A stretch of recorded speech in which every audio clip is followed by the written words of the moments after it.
It's gotten real chill, the music. Oh, it's not gonna drop a beat. It started a new song. I was hoping we were gonna do a sweet dance. Oh, here we go. Here we go. BloodyDrongo. I've seen you dance. Yes. There it is. Look at that move. Signature dance moves. Yeah. I like it. Hey, we got a raid from CTV Brad. Look at all these chickens. Let me turn down this dance music. We just started, but it was off the beat when we started. It wasn't great. Maybe we should start again. What do you think? Another 15-minute warm up? Yeah, I think so. I think that's the only way to go. Okay. We'll be back in 15 minutes, everybody. Nah, we already did this bit yesterday. It was during the weekly.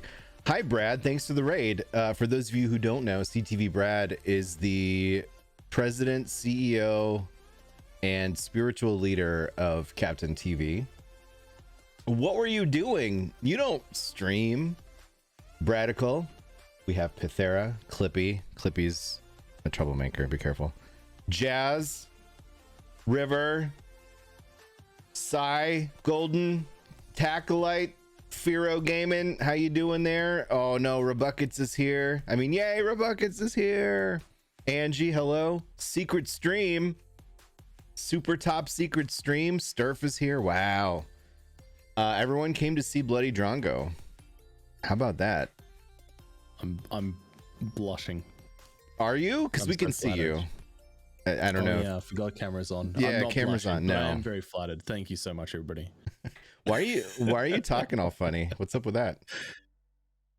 Look, it's just a result of how I was born and where I was born. Unfortunately, I was born with the diagnosis of being Australian, and that has resulted in where we are today. For the sake of our viewers, which are primarily North American, can you try to speak normal for just like a couple sentences? No. Get up. Look, just get off your horse and come into the saloon.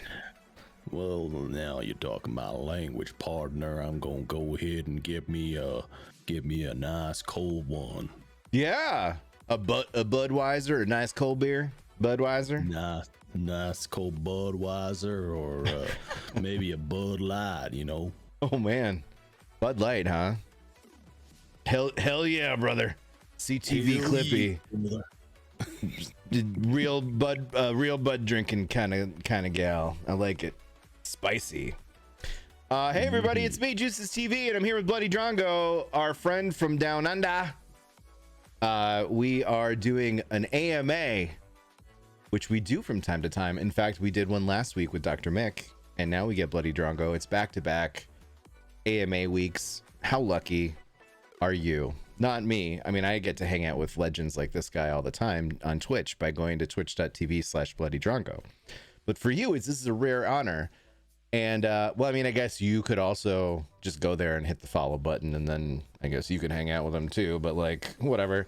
The point is right now we're here, and the mission of the AMA program that we have here on Captain TV is to bring in a variety of different people, some of whom are streamers, some of whom are industry professionals and insiders. We've had folks come and talk about branding and design.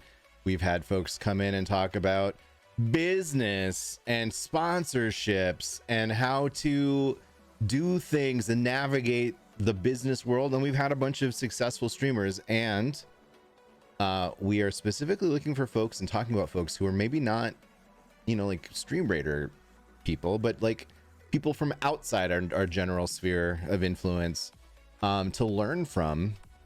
And hopefully you can take some lessons and apply it to your own stream. And then you will become better at your craft. And somehow in the long con, Stream Raiders and Captain TV will benefit from this. That's what I told Brad. The good news is Brad is never here to hear about the actual truth, which is that it's just fun and cool. So he'll never find out, luckily, the real motives and agenda that I have. Got him, right, bud? Right, BloodyDrongo. High five. Can we just high five? No, other way. On the right side. No, because down on this. Did we get it this time? Okay, good, perfect. Did we do it? Well, yeah, because you have to, because you're upside down. Well, yeah. I mean, technically, it should be like this, right? I put my hand up, you put your hand up, Yeah. or you put your hand down. I put it down because put your hand down. It doesn't make sense if you put your hand up as well. Yeah. That's not how the world works. No. You're on the bottom side of the pancake, right? Yeah, that's right. Yeah, on the underbelly. Yeah, that's right. Exactly. What, like, it's different stars and everything. It's wild, man. It is. We're gonna learn so much today. I'm very excited. Just high five the cam. Yeah, it's bold. Yo, no, don't do that. You know what he's trying to do? He's trying to get your fingerprints. Again. And then your biometrics are compromised. You got to burn off your fingerprints again. Look, I have a whole 45 minutes dedicated to you being an outlaw. But it's not time for that now. Yeah. Yeah. We can't burn that content so early on. We don't want to waste all the gold. You got a hand 5 juice. We got to hand 5. Oh, did you do it, Golden? Look, if you want to high five me, bring it on. Bring it in, everybody. Come on. Clippy, put your face up on the camera. Sorry, that was mean. I love Clippy. Hey, Drongo made it this time. I didn't say anything. This is all you. This is your doing. I mean, this is 100% on me. I mean, there's maybe a couple of people would have picked up on the fact that there had been a previous announcement about this AMA happening previously, but it never did end up eventuating, and that is because I can't do time zones. And instead of thinking that it started at 7 a.m., it actually started at 5 a.m. And I was asleep. Yeah, which you should be. Like, and it's still starting at 5 a.m. This is 5 a.m. in Drongo's time. So if at any point, if at any point he seems a little incoherent or strange, it's because he's Australian. Yeah. Oh, and because it's up at 5 a.m. Well, yeah, I suppose. But you didn't sleep, right? Let's be honest. No. Yeah. No, You've just, this is your normal hours. You're a streamer. Yeah, no, it is pushing a little bit later than normal, but yeah, no, I am a bit of a night owl normally, so I do tend to keep fairly late hours. Are there owls in Australia? Yeah, we have some native species of owls. Yeah. Okay. Because otherwise it'd be an interesting like phrase to use, right? Like a night owl. When you don't have owls. Well, I mean, like, we could just say, like, oh, I'm a bit of a night bilby or something. Yeah, because I would never say that, because I don't know what the heck a bilby is. Well, it's like a large rabbit, but much, much cuter, and it's native to Australia. And actually, because it is quite so similar to a rabbit in Australia, we as well as getting like the typical American like Easter rabbit things, Easter bunny, we also here have, or Easter bunny, sorry, we have Easter bilbies instead. Oh, that's adorable. Super cute. Do you have tooth fairies?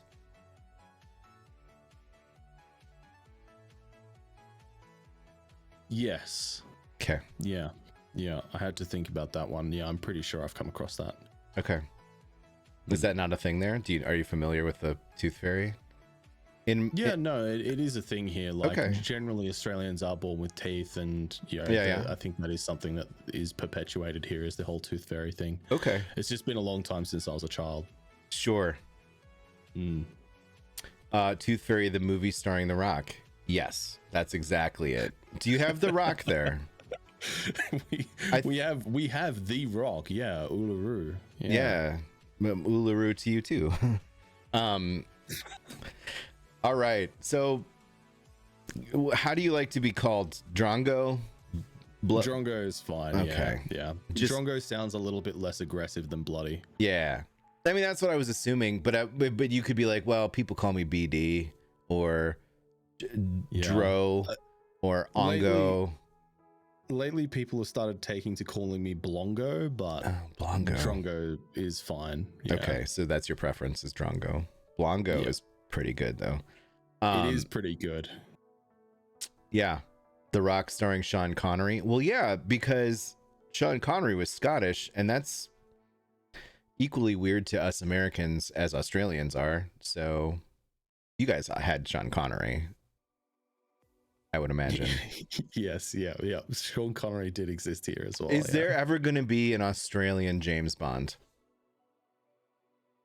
I sincerely doubt it, since James Bond's like part of MI6, and I don't think you can be part of MI6.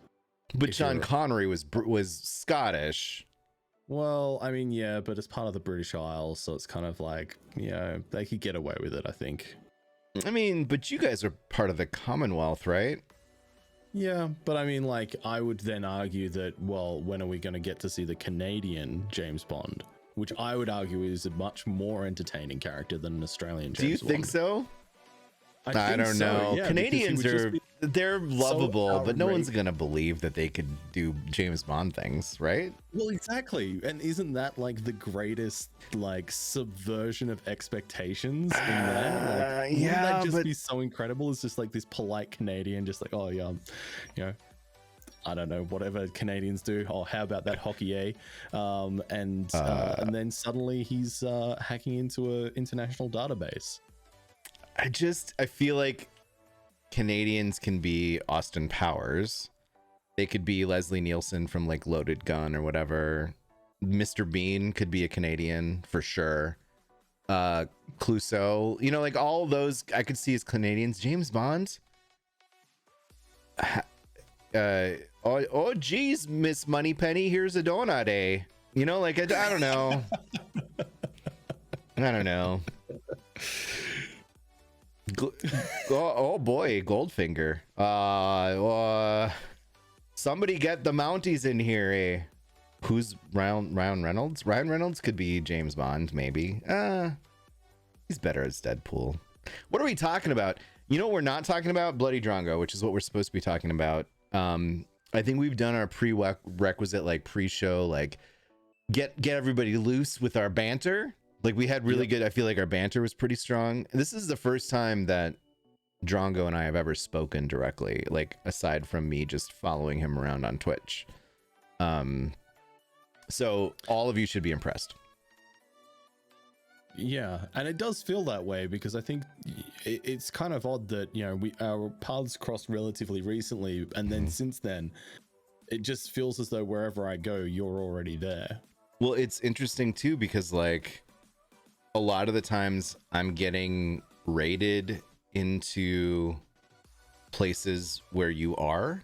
Like that happened on Wednesday where I raided Hell Hath Some Fury and she raided somebody whose name I don't know because it was the first time I'd ever been to their stream. Slay 3K. Yeah, Slay 3K. And then you were in Slay 3K's being like, good eye, raiders? Crikey. And then I was like, what? Like it's a small world. How many millions of streamers are there? Like millions on Twitch, Yeah, there is. And yet here we are. It's what's that thing where like there's some kind of a phenomenon, right? Like a sociology phenomenon where you'll hear a song you haven't heard for 30 years and then you'll hear it 5 more times that week in various places. Yeah, I don't remember what that is. I know what you're talking about though. Yeah. That's a thing. And it is a thing. And it's like it's more that you just noticed that you hadn't seen it, but you actually probably have, and your brain's not recognizing it or something. I don't know. The point is you're that thing to me. You're a thing to me. How does Well, it was a good ride, and right. Good evening. What do you say when people leave in Australia, or do they just never leave? Like you say good eye, good eye. Say like later or something. Later? Just like later. Later. Catch you later, crocodile. You don't have alligator. Do you have alligators in? No, you don't have alligators. No, we have freshwater crocodiles and saltwater crocodiles out here. Yeah. And Paul Hogan. Crocodile Dundee. Is he even Australian? I mean, I think so. Okay. Let's Google this. I'm not sure. If he is, I think he's been disowned by now. I'm not sure. Is Paul Hogan Australian? Is an Australian actor, born in Sydney, Australia in 1939. Wow. He's 82 years old. He old. Wow. How old was he? Crocodile Dundee's from the 80s, right? He must have been like 40. Surely. More older than that. He was in his mid to late 40s, right? Because if Crocodile Dundee came out in 85, 86, maybe it was earlier. I don't know. That was before my time, so I'm not sure. You're on your own on that one. Sadly, was not before my time. That's not a knife. This is a knife. That's what we know of here. That's all we know about Australia. And Steve Irwin, which we've already discussed, is completely off limits because he's dead. And that's right. Yep. Do you guys celebrate an like a Memorial Day, National Steve Irwin Week, or? No, but I feel like we should do, honestly. He did a lot. Like, he did a lot of stuff, and the wildlife park that he ran is still, continued on and still does amazing work down here. So, I think it would be I think, honestly, any excuse for a public holiday, as far as I'm concerned, and that's a better excuse than the Queen's birthday, as far as I'm concerned. Is that a holiday? The Queen's birthday? Yeah, we celebrate the Queen's birthday here. Yeah. Okay, so let me pose you a question. If she hasn't been replaced by a robot, and eventually she does pass on, God save the Queen or whatever, does it change? The holiday then change to a different monarch? Presumably, yeah. I've not looked into the logistics of it, but I would assume yes. This is gonna be like another Y2K, right? Like all of the computers have the Queen's birthday in as a specific date, and then it's gonna have to change, and all of these databases and programs and systems are gonna have to be updated. This is gonna crash everything. Y2K. You raise an alarming thought. Anxious Platypus says the Queen's birthday is an arbitrary date, not the real date. Oh, well, there you go. Well, what if there's a king next and then there is no queen? Does it become the king's birthday? And is that arbitrary? Perhaps, yeah.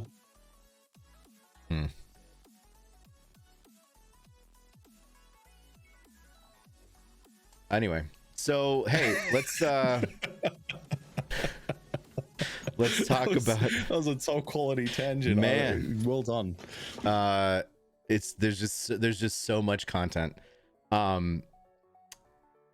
Hey, so you're a streamer, and you're good at it.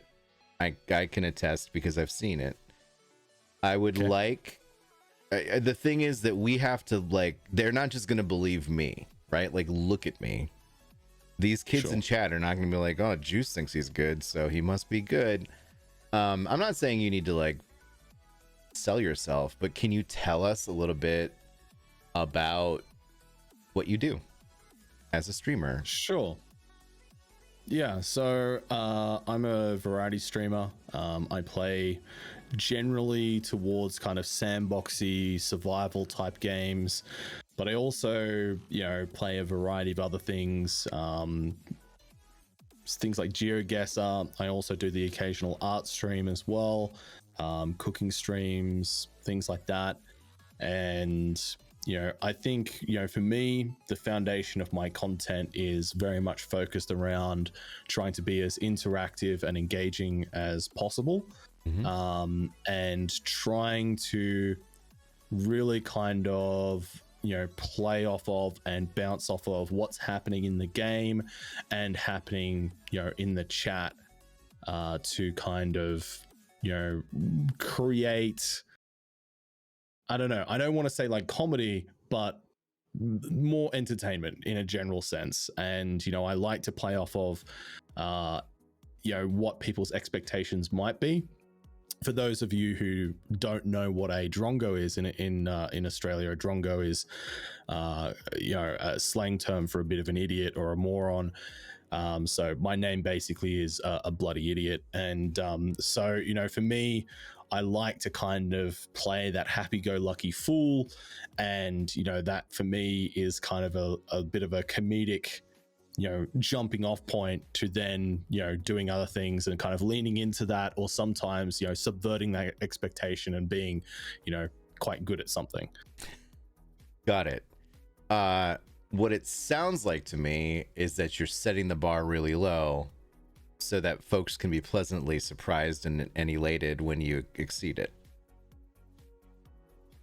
Yeah, I think that's definitely part of it. And, I think there's also sometimes there's some streams that I've spoken to that have said things like, oh, sometimes, I want to play this game, but I feel a lot of pressure to be good at it. And, perhaps inadvertently I've kind of rid myself of that kind of fear and, expectation of my audience to be good at something, which is a good place to be, I think, because it leaves you a lot of wiggle room. I mean, this is kind of a shot at all of us, but isn't that just sort of like when you declare yourself a variety streamer? Like, people are like, oh, you're bad at gaming. Got it. You know what I mean, though? Like, is that a stigma? I that's not what I think. I don't know if it's overtly, but I think in the back of everyone's mind, when you hear variety streamer, it's sort of just like, okay, so we're here for the personality then. Got it. Which isn't a bad thing.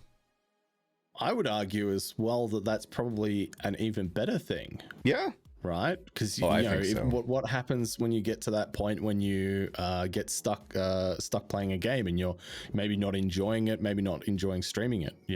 If the audience is there for the game, it's all over. So I agree. I think and we're here and this is a good topic to talk about with streamers about streaming, like the difference between a variety streamer and someone who's specifically plays one game ad nauseum. There are pros and cons, right? Like, you understand that. So what are some of the pros and cons of each? Sure. So, I mean, the biggest pro with kind of building a viewership within a particular directory or a particular game or genre is that, it can be easier to kind of establish yourself and become kind of a repeated presence within a viewer's kind of world online, because they might, if they're only consuming that type of content, it's a lot easier to kind of make those contact points, which might then convert them to a regular viewer. So it really is a great way to grow. And a lot of the fastest growing streamers I've from just a purely observational perspective usually tend to be ones that focus almost exclusively on one game or one type of game. The flip side of that, and the big downside to that, is that if they do want to change things up, it can be really, really difficult to kind of make that transition into streaming a different type of content or a different type of game. And sometimes the skill set that you develop as a streamer perhaps isn't as diverse and doesn't have as much depth to be able to handle different types of content, because you're continuing to build that skill set when you do different content types. Sure. Yeah. So it's easier, it's faster to grow, but you're really locked in and into a mold that's hard to break then, I suppose. Mm-hmm. And if your game Yeah. stuff, if the game that you play, even if you're still into it 2 years down the line, which for me is a little bit inconceivable at this point in my life.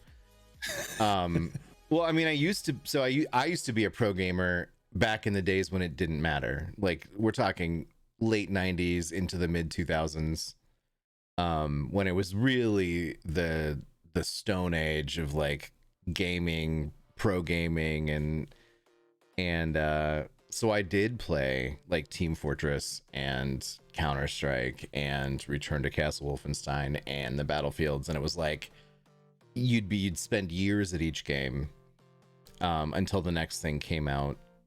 And I'm not talking about streaming, but just like now, I guess back then when I was younger, one game could hold my interest and I was motivated to become, at the top of whatever game I was playing at the time, and that drive kept me invested in that specific game. But now, without that sort of competitive fire, I'm jumping around all the time, and I can't imagine becoming a streamer to stream PUBG or Fortnite, knowing the inevitability of the scene. Like, PUBG is no longer that popular. I mean, it might still get a lot of viewers, I don't know, but not like it did 4 years ago. I think that's the risk of a particular directory or a particular game becoming irrelevant is definitely a risk if you become a one game streamer. Mm-hmm. But I mean, the flip side of that is, it's incredibly difficult for I think the majority of people to grow as a purely variety streamer, because you don't have that kind of, it becomes more difficult to build a consistent personal branding when you have vastly different types of games that require different amounts of attention and allow you to engage with your chat at different levels. It kind of becomes difficult to create that expectation. Yeah. And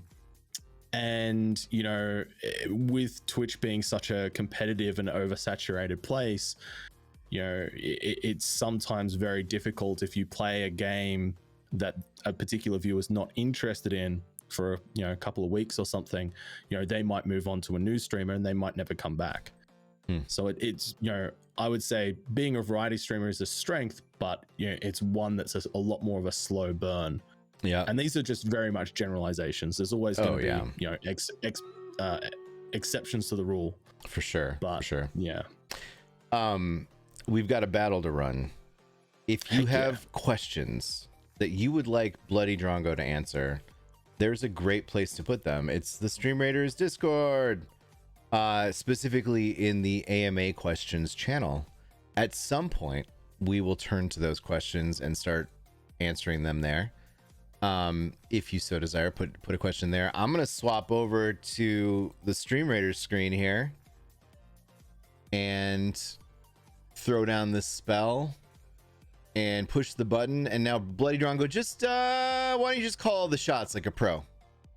All right, so we're starting off with a large force in the top left corner here, making their way down to the center. We also have a smaller force with a couple of big boys down in the bottom center, and they are moving up, starting to separate out a little bit, chasing down some of those elims, and they are doing a fantastic job so far.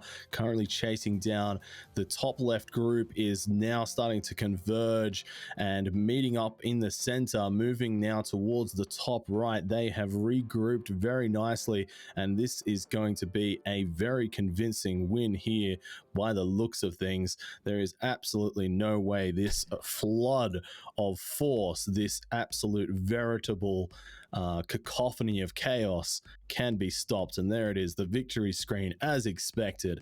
A well done to all of the captains and viewers in chat. Fantastic job. Well done, sir. Well done. Then this is, of course, your very first time even seeing Stream Raiders, so that was an amazing job. I'm gonna put down my Njurder she wrote weekly. She's a rogue. Okay, and we're back. Beautiful. You are. He's good at calling it, says Golden. Yeah, normally I just go blah blah blah ba-da, da, da, ba-da, ba, and then Nerder's like blah blah blah blah blah, and we just kind of sing the song. I wake up. I don't know. You've heard the song. Is there a song? There's a song. There's a battle song that plays. It haunts my dreams. The in-game song. The in-game song. Okay, gotcha. I met the streamer. I didn't know anything about Stream Raiders until TwitchCon 2019 when I went to the booth and I didn't get a t-shirt. I got something. And then I was like, oh, Stream Raiders seems cool. I'll check it out. And then I started playing it. And then I started working there. And it's been the same song for however many years that is. 3? You laugh, but I've gone. What have you seen How I Met Your Mother, where they did like the one episode where it was like a flashback to Ted Mosby and whatever that tall guy's name is, Marshall. And they're doing like a road trip in college, and the tape deck was jammed, and it was the 1,000 I will run 500 miles and it was like the emotional roller coaster of hearing that one song and repeat for hours and hours and hours and hours. Yeah, that's how I am with the song. Yeah, I understand that. I actually have an RL story that's very, very similar to that, but it's very long, so I won't put it here, but maybe for another time. So you might tell it on your Twitch channel, twitch.tv/BloodyDrongo. That's right. I mean, TwitchCon, is San Jose that far from San Diego? Aaron, I feel like it's still pretty close. You could do it. I believe in you. There's a reason why I play without music. Same. But I still hear the song. Drongo's great at casting events. Marbles on stream practice. So you like you roll some marbles then? Yeah, we do play some marbles on stream. Yeah, I like to shoutcast anything. Like honestly, whatever I can get my hands on, I'll shoutcast it. You know, whether it's marbles, whether it's Stream Raiders. You know, my very minor claim to fame is that I was nominated by ESL Australia as the one of the top 10 amateur shoutcasters for CS:GO in Australia in 2019. So, you know, nobody get too excited. I will do autographs. It's okay. But yeah, so I like shoutcasting. It's good fun, and you know, marbles and that kind of thing is a good outlet for that. Ages ago, before YouTube, before streaming was a thing, I used to shoutcast for the Team Sportscast Network, and we did Return to Castle Wolfenstein, Counter-Strike, and some other games back in like around 2000, 2002. Wow. And I shoutcast the RTCW series live at QuakeCon.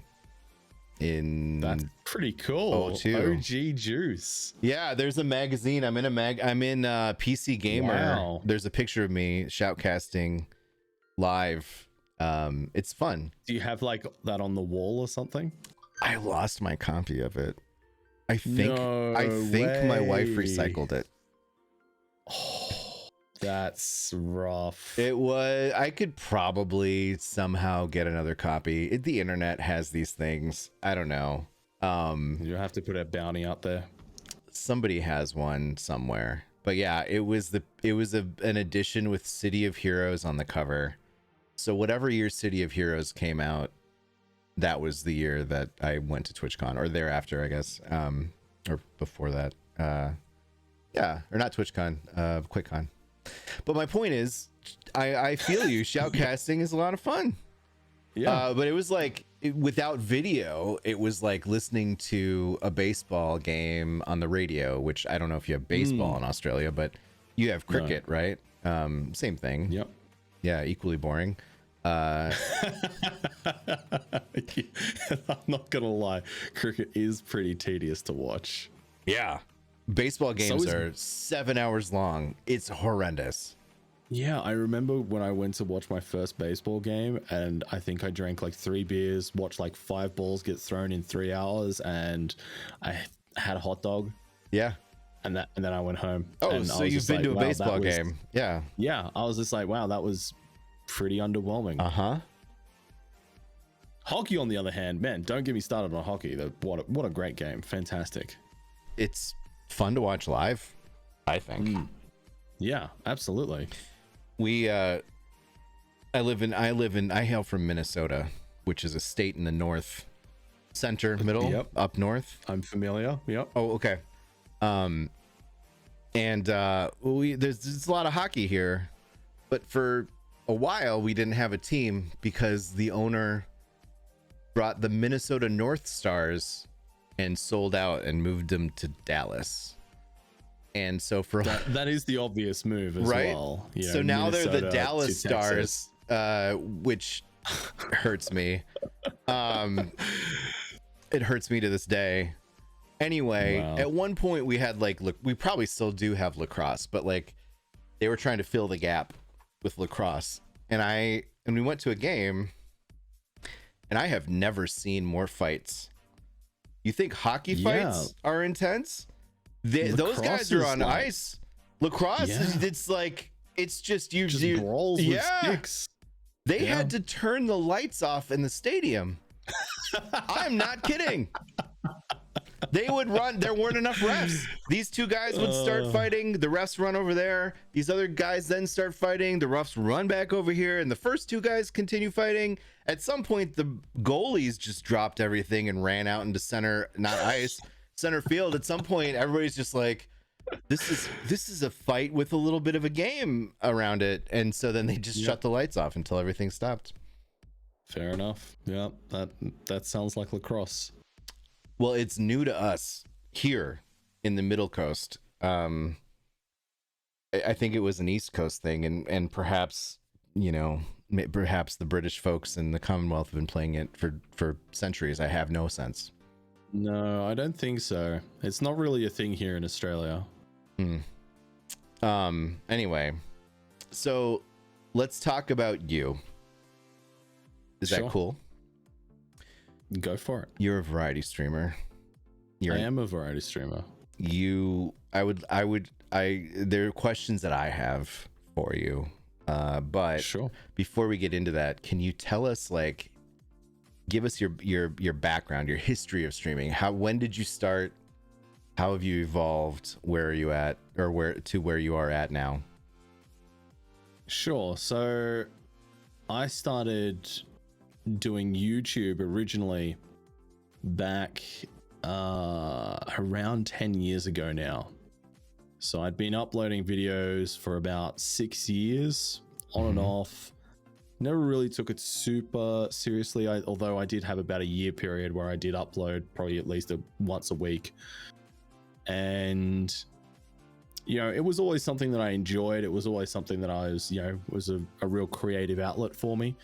But and my first exposure to Twitch probably wasn't until Twitch Plays Pokemon came around, and I think that was around 2013, 2014, and I made my Twitch account then, and I kind of got involved in that, and then when that round wrapped up, I never went back to Twitch because I was one of those people that was like, if I want to play a video game, I'll just play a video game. I'm not going to watch somebody else play a video game. Yeah.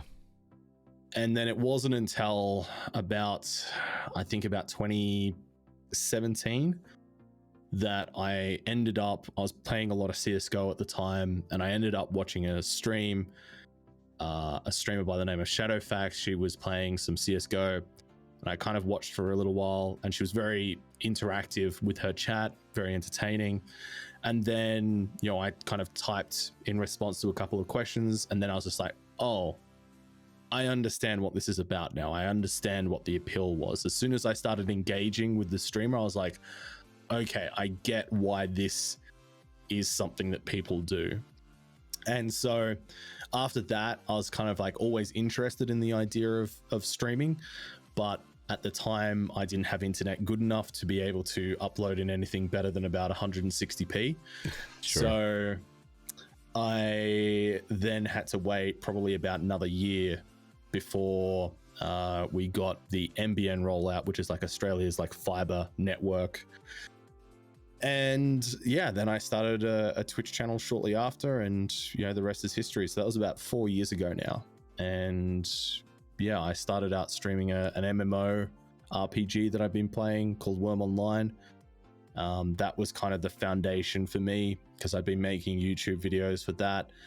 And I was well known in the community. I had a bit of a following there, so that kind of got me my jumping off point to coming to Twitch and having a little bit of a viewership to kind of move forwards and go from there. So that's kind of my background, I guess. Okay. And you had been working until very recently. By working, I mean like a traditional day job as well. And now you've made the leap. Yeah, so I've done a lot of different things over the years, but the past 4 years as well, coincidentally around the same time that I started streaming, I started a job in finance, originally working in like personal finance, doing things like home loans and stuff like that, and then moved on to business finance. So basically helping businesses grow their business and sorting out funding, cash flow, coming up with business plans with them and working on strategies and things like that. So yeah. And now you've decided, as of just like a week or so ago, to just go full-time content creation. So how is that going to change your schedule or your life, I guess? Yeah, so I mean, like the big thing there is that it's gonna mean that I actually have time back in my day, because I mean the reality is that and I know there's a lot of streamers out there that work full time and then they do streaming on the side, and it's tough. Like, it's really tricky to kind of balance those two things. And for me, the past 4 years I've basically worked a minimum of 40, maybe up to 60 hours a week, and then on top of that I've spent time on the stream, and that could be anywhere between like 20 hours a week to 30 hours a week. So I might be working, some weeks up to 100 hours. And doing that for 4 years is just like a massive toll. You can't do that sort of thing without it coming at the cost of other parts of your life, whether it be like social things, whether it be sleep, dare I say it, and things like that. So for me, it's going to be a big change in terms of being able to rebalance my life and kind of not be working 24/7, it feels like sometimes. Sure.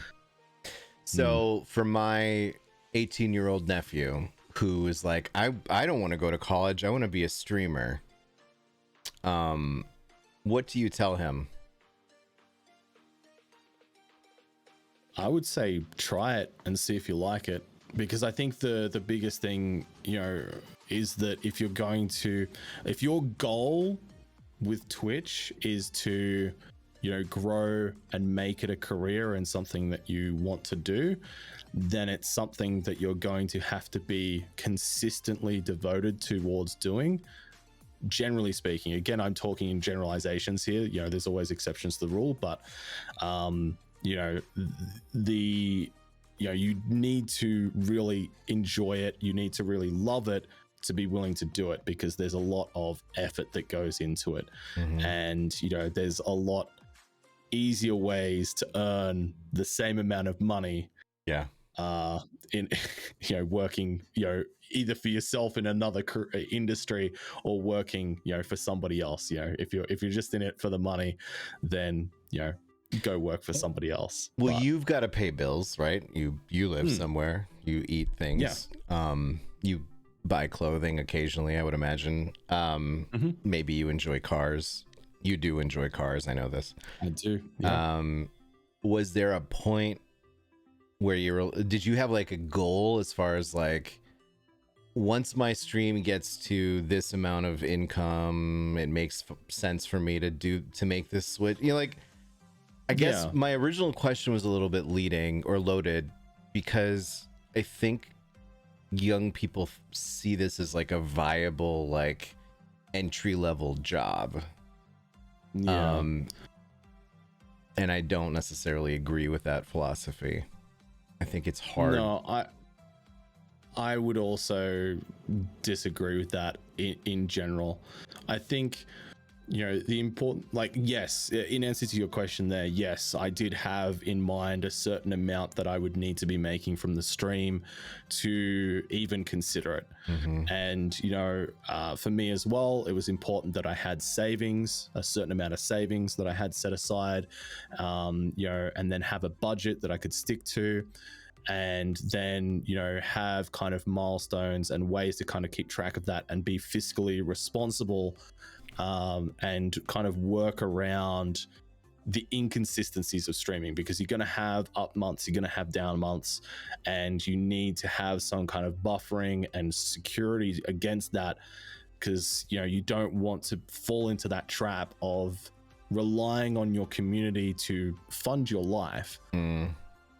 Because that can sometimes then come off as being, it can sometimes give out a bad vibe that a lot of people may find off-putting, right? That, if you're kind of really hounding for those donations or those subs or something, people are often turned off by that, and it, you kind of force yourself into an awkward position. So you want to be, my thought is that you want to be going into something like this with, decent expectations, decent, security against it, and a good plan of how you want to approach it. And I mean, the reality is that the amount that I make off of Twitch at the moment is, just enough to pay my bills, nothing more. And that's, being very, very frugal and having a very, very strict budget. And that's you as a relatively successful partnered Twitch streamer, right? So yeah, I mean, I think if you look at just going off of concurrent viewer averages, it would put me in the top 0.25% of streamers on all of Twitch. And I would be making less than or just equal to minimum wage. And that's with 4 years of lots of hours of work to even get to that point. So it's a long slog, and you've got to really love it to be able to get to that point. Yeah. So for people in the audience who maybe want to turn this into a career,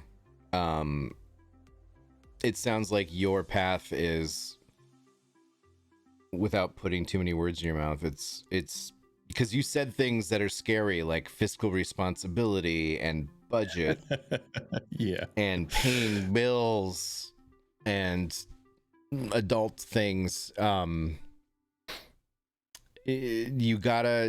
need to make smart decisions around money, and taking a leap is not really a thing that works on Twitch, I don't think.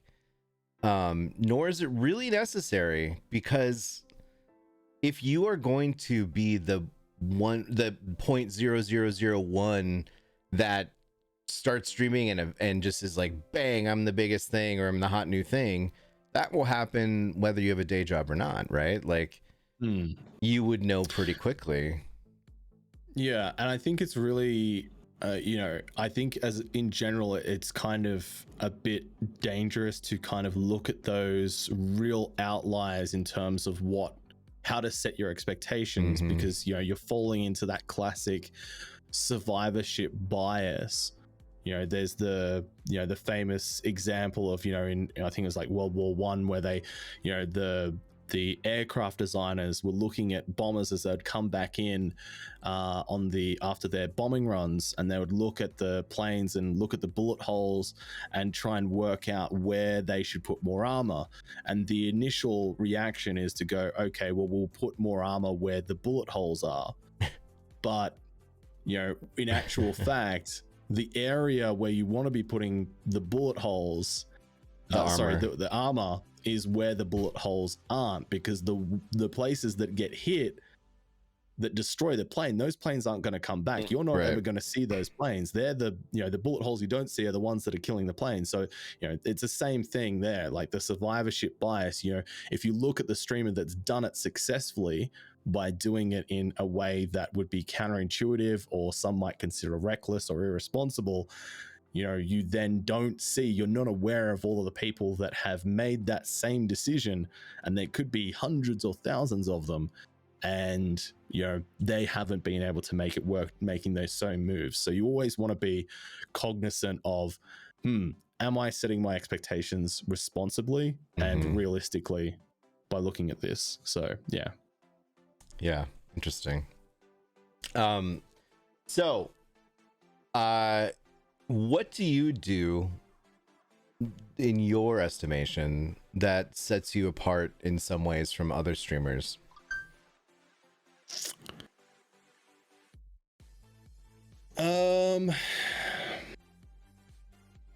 I think it's a very difficult question to answer because it's I think it requires an uncomfortable amount of self-confidence that I don't have. I would say the easy answer is I drink out of shoes on a regular basis, which kind of sticks in people's minds. But that may be the low-hanging fruit there. I would say just focusing on interaction is probably the best thing.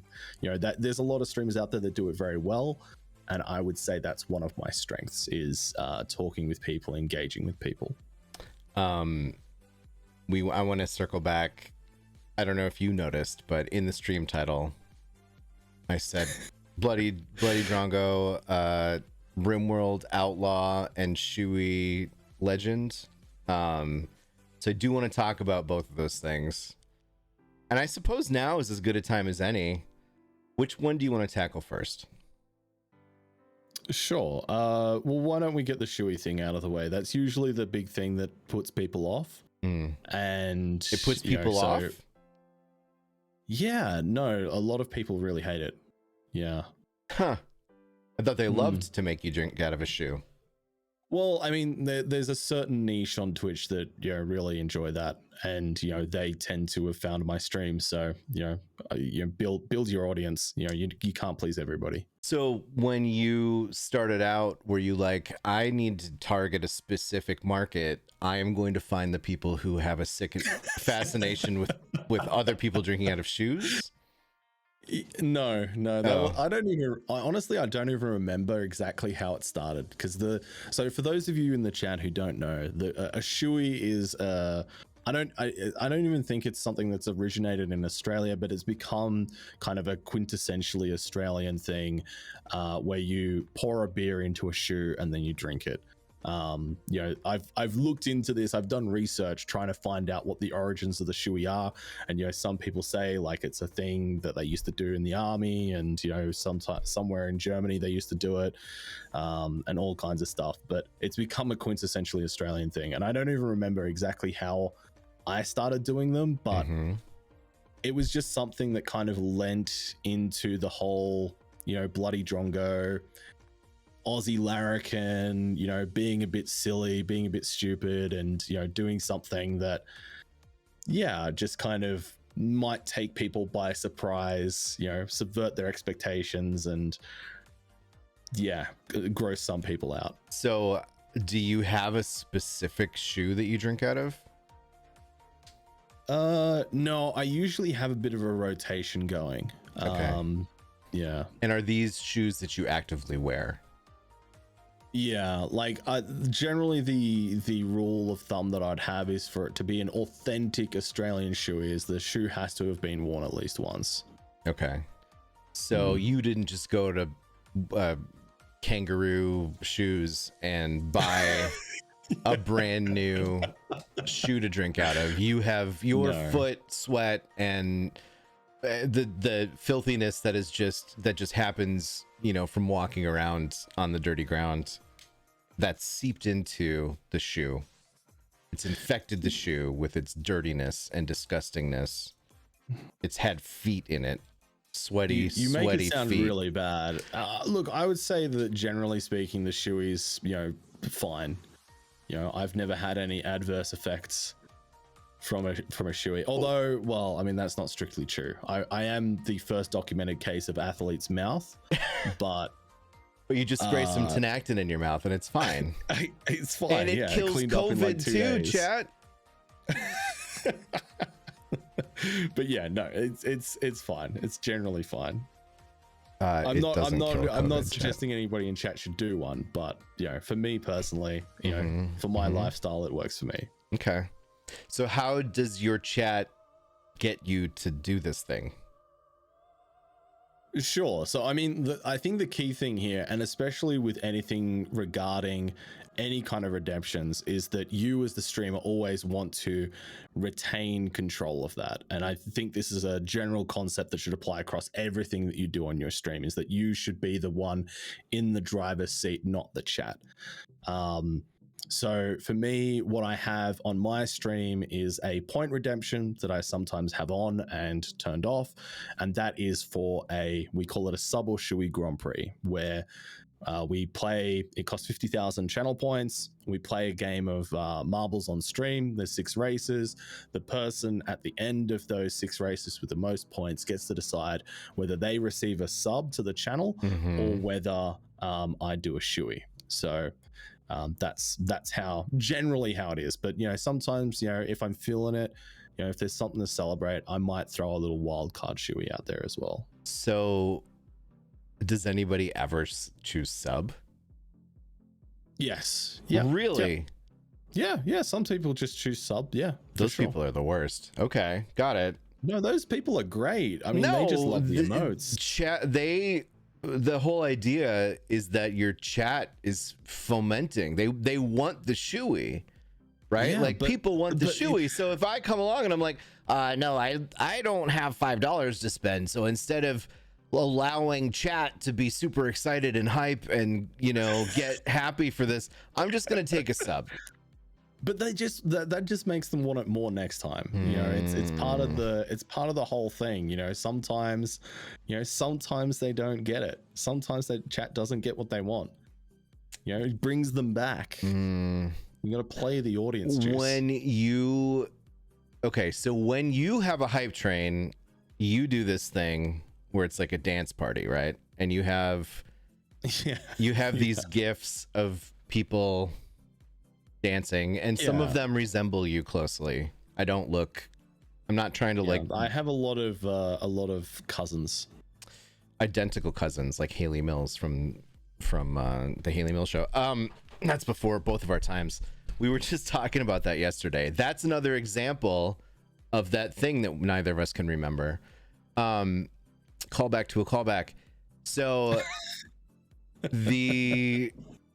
so you do this thing where it's like there's this, and I'm gonna steal this from you. I'm not even asking, I'm just telling you because I love it and I want to do it.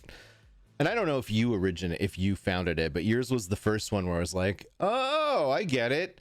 Hype train equals dance party. I've seen other streamers have like an actual train, which is a little bit too on the nose for me, but I really like yours. And it's like you play music and you have these gifts of people dancing and chat gets a little riled up. Is there like a similar treatment for the Shoey? I haven't actually witnessed a Shoey on your channel. Well, so we have the Shoey cam, which it bears a shocking resemblance to this scene here. Oh, okay. This is actually the same background that I use for the Shoey cam. But yeah, I don't have anything quite as elaborate set up yet for the Shoey cam yet. But the hype club is my baby. Patty Duke. Sorry, I said Haley Mills. Sorry. Go ahead. Haley Mills did the Parent Trap where she played cousin. It's fine. Go ahead. You okay? Do you need a moment? No, Beer 45 Me is like it was Patty Duke, not Haley Mills, and that's exactly right. The Patty Duke show is where the same actress played identical cousins. But I was thinking Haley Mills, who played identical twin sisters in the Parent Trap. So you can see where like I feel shamed, but also like it makes sense in my brain, right? Okay, go ahead. Sorry. Okay. My apologies. Okay. Sorry, mate. My bad. But yeah, the Hype Club was inspired actually by a streamer that I saw that had the hype train, an actual GIF of the train, and you know they had it themselves, like in the driver's seat of the train. And you're you must be best friends with Cardboard Cowboy, right? Like you guys all know each other, Australians. I mean, I know of Cardboard Cowboy because he does that, right? I don't think does he? I'm not sure. It wasn't him that I got the idea from, but. Yeah, the Hype Club for me was just like the natural kind of progression, and then I just kind of got, you know, some of my friends on Twitch, you know, other streamers to send me, you know, little you know, green screen dances of them, and then I just put them in this big scene dancing along with me, and you know, it just kind of became this thing because it was kind of like, you know, can you show us? Can you show us right now? Can you hit the scene? Maybe. I think so. Hang on. I'm not sure if this will work, but maybe. Hey, there it is. So, two of the people in your dance scene here are people that I knew years before I knew you. Kiri and I started streaming about the same time and came up together, and Feloin was just a little bit after that. In fact, so Small World. So when I saw originally it was just Fa in there, and I was like, God, that looks a lot like Feloin. And then it turns out that it was, but I didn't know that at the time because obviously, you know, he was in disguise. And then you've just recently added Kiri in there, I've seen, but I know that you two collaborate regularly, and she and I used to do the same again 3-4 years ago, 2018, 2019, thereabouts. So Small World. So you do this scene of everyone dancing during this. I think that's ingenious, and I love it, and I want to steal it. I'm gonna steal it. Yeah. Okay. Are we cool with that? Like, that's the thing. Like, well, yeah. I mean, I steal content from people all the time. Or yeah. I mean, I'll give you credit. Ideas. I'll credit you. You know, like I'll put you in there. Like you can do. You give me one of you dancing. Yeah. And I'll put and I'll use it, and then I'll be like, it was this guy's idea. I'm just stealing it. Like I have no problem with that, you know. Yeah, we'll talk. Okay, we'll work something out, because for sure. I'm gonna have we're having a little meetup in Minneapolis this summer for people who like my show, and my intent, they don't know. I'm sure none of them are watching right now. They don't know this, but I'm going to do the same thing, and I'm going to make all of them do like a little dance with the green screen, and I'm going to record it. Awesome. And then it's going to be a thing. That's cool. Yeah. So Shoey's, and then let's talk about the time that you were on the lamb. Oh, is that offensive to you to say on the lamb? Because that's like a New Zealand thing, right? Like the lamb thing. And I know you guys are a little sensitive about being compared to Kiwis. Is that cool? Yeah, that's fine. Yeah, okay, I think that's fine. Yeah.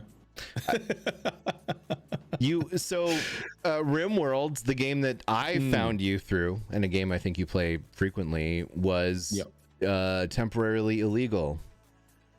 Yeah, against the law in Australia. And that's right. We don't need to spend a lot of time on that, but I think it's an interesting thing if folks here, like, you know, they may not know what Rimworld is, but just the idea that like a game that's been out for so many years could be all of a sudden become illegal. Can you just tell us a little story about that? But wait, hold on, we have a Stream Raider battle. All right, let's go. And then we'll come back and you can make that whole I was an outlaw from playing Rimworld thing into a bit. Do you want to call this battle? No, I would love to see your casting skills this time. All right, here we go. Ba ba ba ba ba ba da ba ma na ma ma ma wah wah wah wah wah, doing all the things. And it just goes on like that. But usually I have another casting partner here and then we sing together, and it's more exciting. Here we are at the Aussie Open Stream Raiders finals. We've got Sloth and Stitch in the middle. It looks like a little fairy person who is running down to the south now is going to meet up with Gnome 90. Espadance and Funkelzon doing some good work there in the bottom left, clearing out a cache of evilness. In the top left, we've got a huge group of nerds They're going to destroy all of these little mummified orcs. No problem. They're led by Agent Orange, Golden Ninja, Ignacio, Fëanor, and more. In the top right, it looks like the enemies are currently pushing and defeating the heroes up top. They're going to somehow meet in the middle without a doubt. Right now, the allies are up 131 to 113. We've got Golden Ninja in the lead with 15 kills. We've got Siphon 71 with most assists right now at 25. And there's a little bit of a lull in the action as we see the heroes slowly making their way downtown, walking fast, faces past, and they're homebound. I'm going to pass the mic over to BloodyDrongo. Drongo, what do you see and what do the allies need to do here to get out on top? Well, look, I think they really need to try and reconsolidate themselves to try and take that top lane. It looks as though the enemies are kind of making that push there, but they've kind of separated out into two groups now, and I don't love this. They're not going to be making the most of their DPS or heals in this situation when they're so spread out. It's just going to be a bit of a trickle effect, but maybe, just maybe, there is going to be a chance that they can hold it together, or at least hold the line. After all, love isn't always on time, but borderline this battle is for the moment, and they start to bring themselves now into that top right corner where they are going to have maybe a little bit of a pincer maneuver here. The timing seems to have worked out pretty nicely for the heroes, doing a fantastic job. And now they're going to move in for the kill. They've got this really well tied up. That top line, unlike what I predicted, has held absolutely fiercely, did not miss a beat, and they have held just long enough for now the south side to bring it together to help bring this battle home. And fire and demon fire and other types of fire as well is now raining down upon those few remaining enemies. Not long for this world, and there's the victory screen. GG, everybody. GG. GGWP hype in the chat. What's in the box? We're about to find out. Tio, Zix Krycheks, ZSX Edge, Ninjet, Darkwing Dave, Ernest Semper, Blue, JMac, and Starbar. You have won delicious treats. Put those in your pocket. We're going to start our next battle here, the Extinct Magic. Make sure to get some units down on the battlefield. Let's do our Dr. Mick head skin here. Dr. Mick head skin and the Mental Health Awareness Berserker are still available for purchase in the store through the remainder of the month. All proceeds go to the Trevor Project.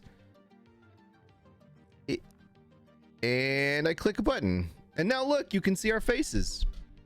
Well, that was some Wow. That was some pro, like, we, you know, normally you and I get paid to do that, you know. Yeah. The fact that you gave chat that treat for free, in essence, is it's a privilege, sir. It's a privilege. Oh, look, honestly, getting to have an insight of those those OG casting skills, absolute pleasure. Thank you. Absolute pleasure. Thank you. All right. Well, we were talking a little bit about Rimworld and Australia's decision to ban the game. Can you just give us like a 30-second overview of that situation, because it is such a weird but remarkable thing that happened. Yeah, it's pretty bizarre. So the general TLDR is that Australia has a very archaic way of rating video games, and recently a publisher on behalf of Rimworld submitted a request to publish Rimworld on a console platform, and at that stage it was picked up and denied rating based off of the content in the game, which is why it was banned after being out for so long. And at that stage then it's gone through a review process and has subsequently been unbanned and has now been issued an R rating. Okay. Yeah. But for a while, you were effectively an outlaw. I was a black market streamer, you know, bringing that, you know, illegal Rimworld content to all of my viewers, you know, out of the back of vans, you know, cargo planes, you know, it was a wild ride there for you know, a couple of months there. It must have been a lot of close calls as you were trying to outmaneuver the law. It was rough. Yeah. It was rough. So for those of you who are not familiar with the game Rimworld, part of the interesting thing I think here is one might look at a game such as Grand Theft Auto and say, oh my gosh, you're murdering a prostitute with a sex toy. Like, that's wild and inappropriate. Let's not allow that. And you know, we could argue back and forth about, you know, banning stuff like that, but one could make an argument, I think, that, you know, this is certainly not appropriate for certain ages and maybe not for anybody. Sure. But Rimworld is a top-down 2D game with horrendous graphics, and the people in the game are little peanuts that float around. It's not exactly graphic in any way. No, it's not a graphic game at all. No. So the idea that it was banned due to the content seems a little bit of a stretch to me. I don't know how you feel about that. Well, I think it makes sense once you kind of get down to the nuts and bolts of how you would describe Rimworld to, say, like an out of touch 50 or 60-year-old.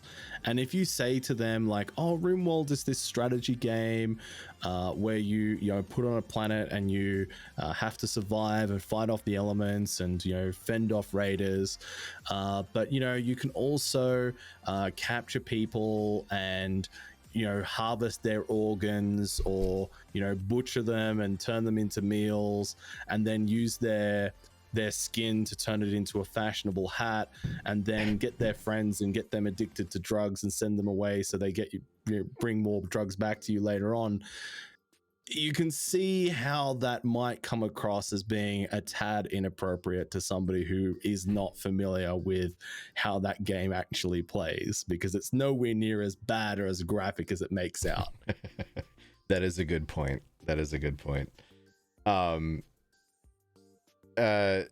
Yeah, if you could settle down there, SJ, that'd be great. That's a good point. When you put it that way, it does sound awful, just like Soylent Green. But no spoilers, please, Francis Magneto. About Soylent Green, the movie from what, the 70s? That was a long time ago. Yeah, that's a pretty old movie. It's a no spoilers, deep cut reference, please. Yeah, no spoilers, please. That'd be great. Bruce Willis was dead at the end of Sixth Sense. So God, you know what? There are two movies in my lifetime where I've walked out of the theater being mind blown.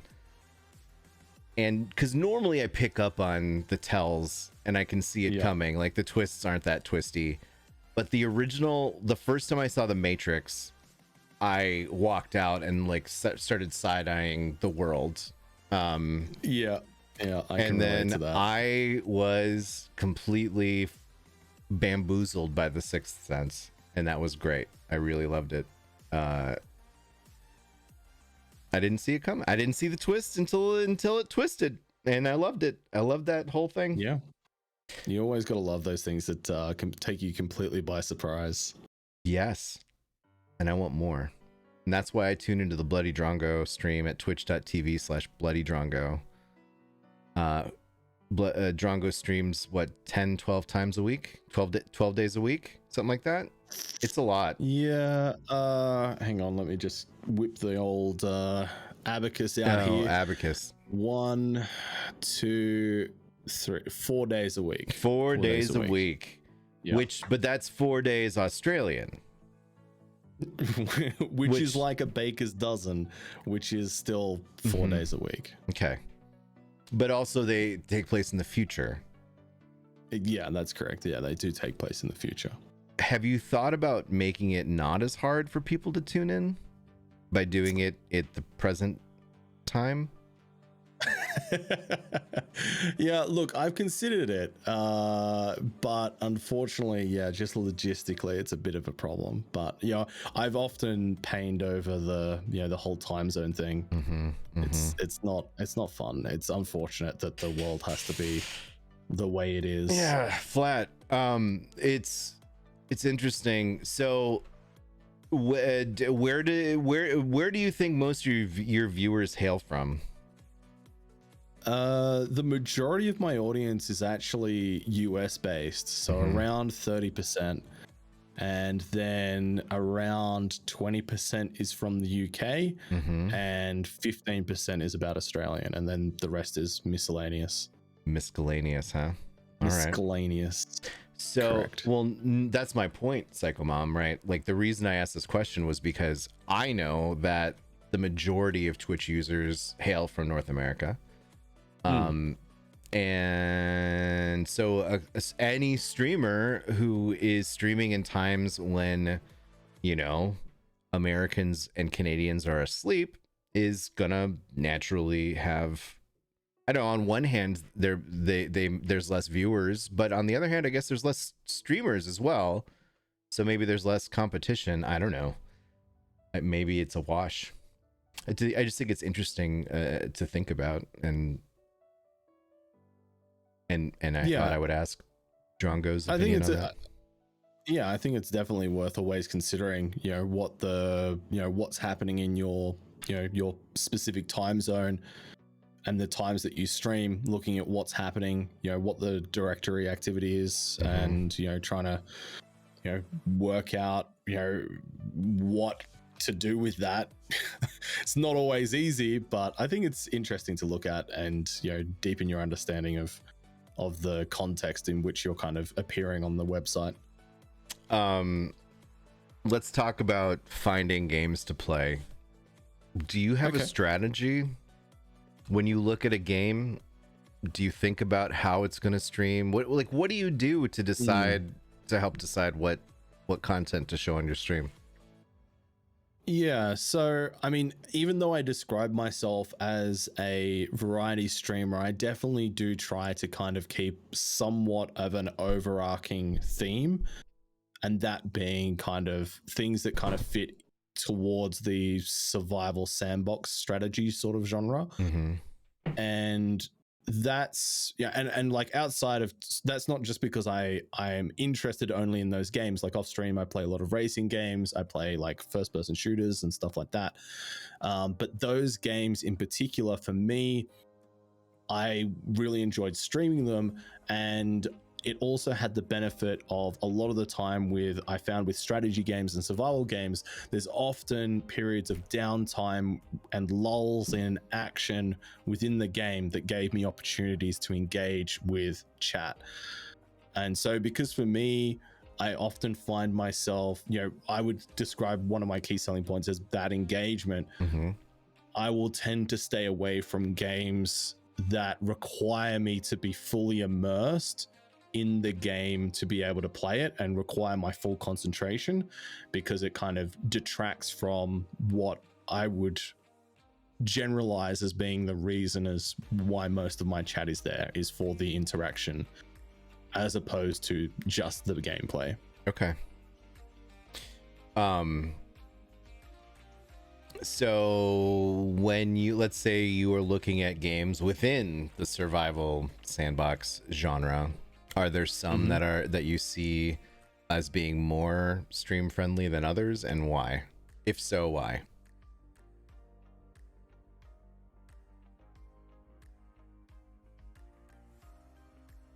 I would say yes.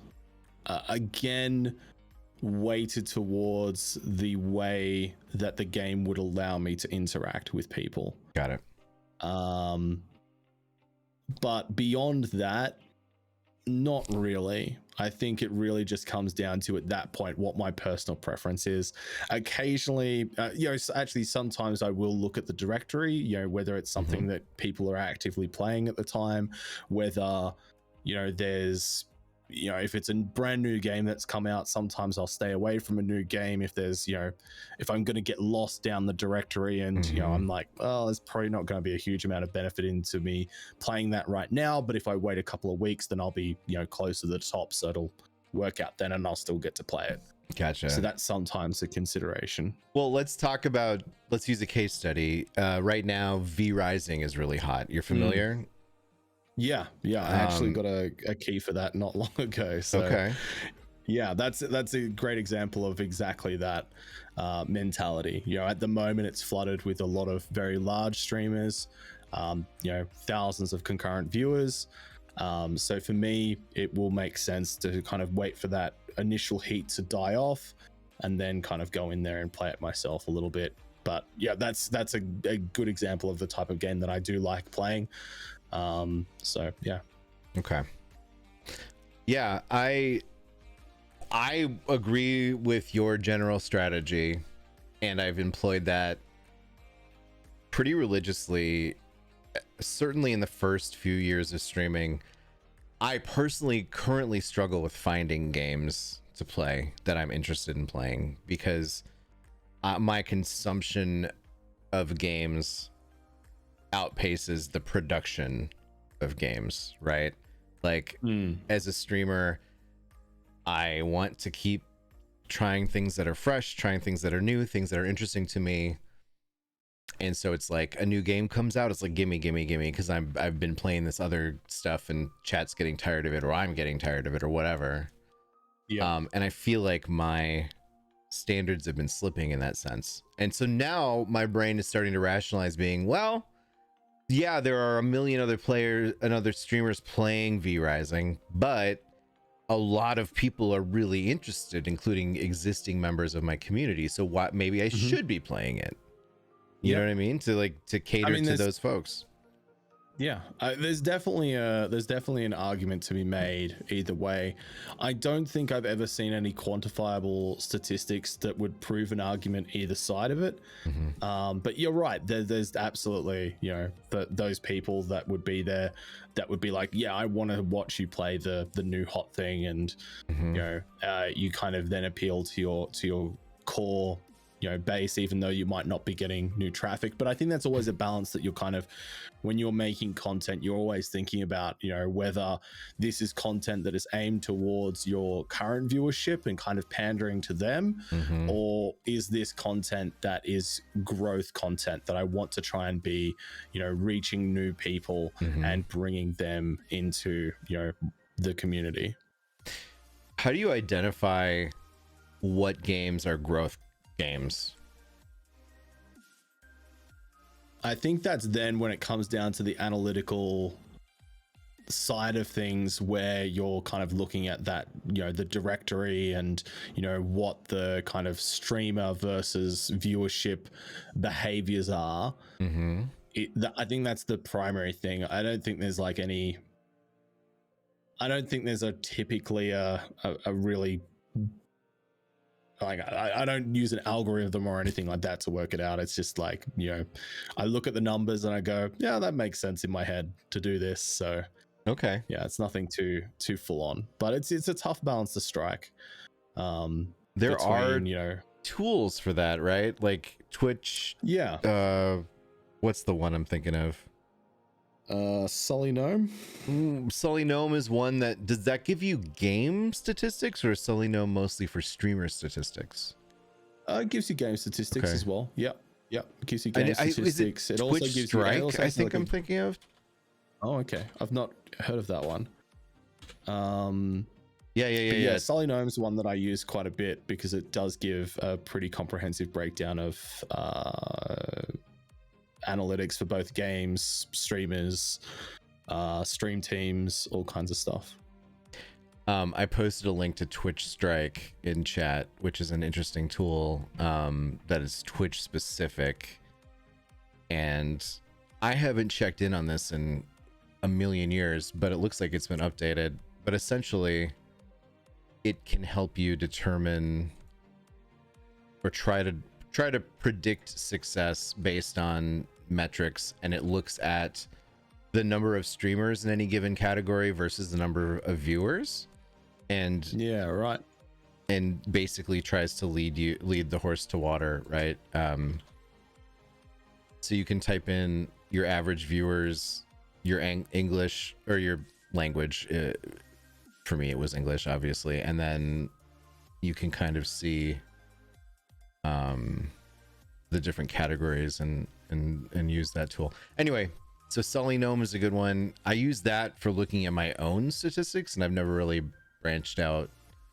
I also use I'm loading it up here. It takes a second. There's another website I use to look at my own stats, twitchtracker.com. So you feel free to, for those of you paying attention, to check out Twitch Tracker. I put that link in there, and then Sully Gnome is spelled SULLYGNOME, and here's that one. Yep. And so you can use. Go ahead. It's worth noting that Sully Gnome also does have a game picker function in there where it pulls your stats from Twitch and tries to match you with directories where you would appear in the, I think, like the top 4 searches or something. Cool. Which can be handy. I've not used it myself. It takes a really long time to kind of generate. The couple of times I have gone to use it, but yeah, maybe some people find use out of that. I clicked find games right now.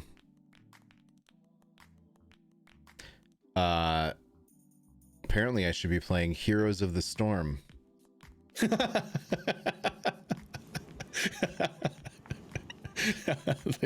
you go, Juice. Congratulations. I'm gonna scroll down until I see a game that I would actually play.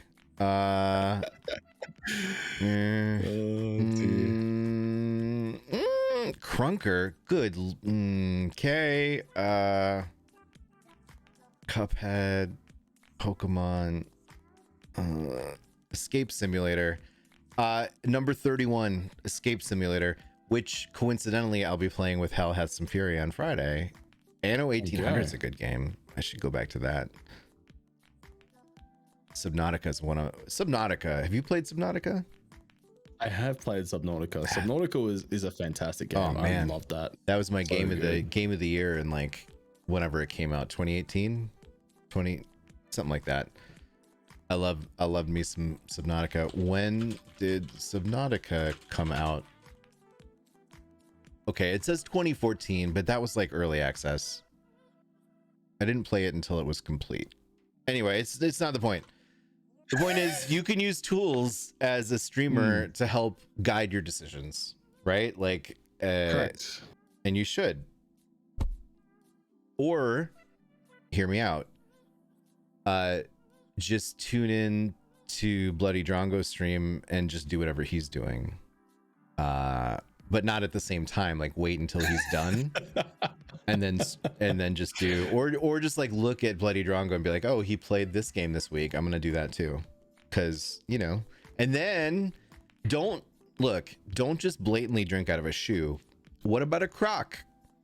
Like a straw in one of the crock holes, and a daiquiri kind of a thing. Like, you just got to take the whole world works this way. Somebody has a great idea, and then everyone else sort of like finds new ways to innovate around that great idea, right? Yeah, 100%. I mean, that's exactly that's how the way of the world. That's how content creation works. Absolutely. So instead of a shoey, you've got a crocky, and it's just drinking a frozen blended daiquiri out of a crock hole. That I'm just spitballing. We could come up with so many. Like, what else? Like licking pixie stick dust off of a flip flop, or a thong, as it would be known as in Australia. We've already trademarked the thongy over at my stream. So okay. That's off limits, I'm afraid. So you have so you're claiming the shoey and the thongy? Yep, correct. That's pretty bold. Yep. Like it's bold, but you know, I'm a trailblazer in this space, and you know, it's Wild West out here.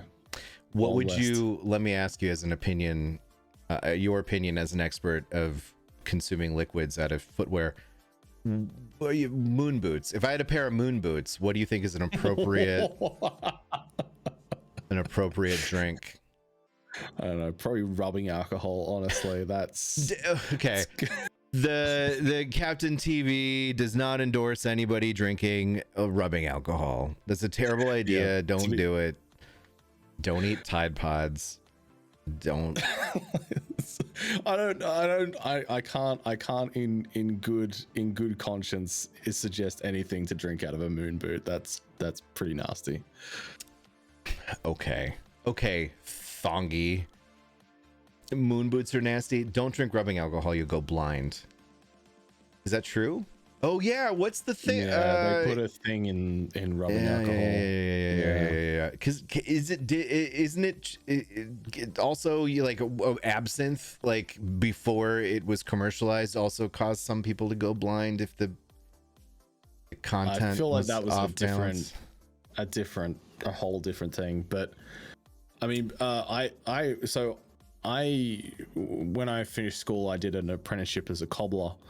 And one of the guys who used to come in, this old guy used to come in, and he used to tell me about during the Great Depression, him and his friends would buy medical alcohol and mix it with shoe polish and pretend it was whiskey, which was not a good idea. You can't do that anymore. No, terrible idea. What?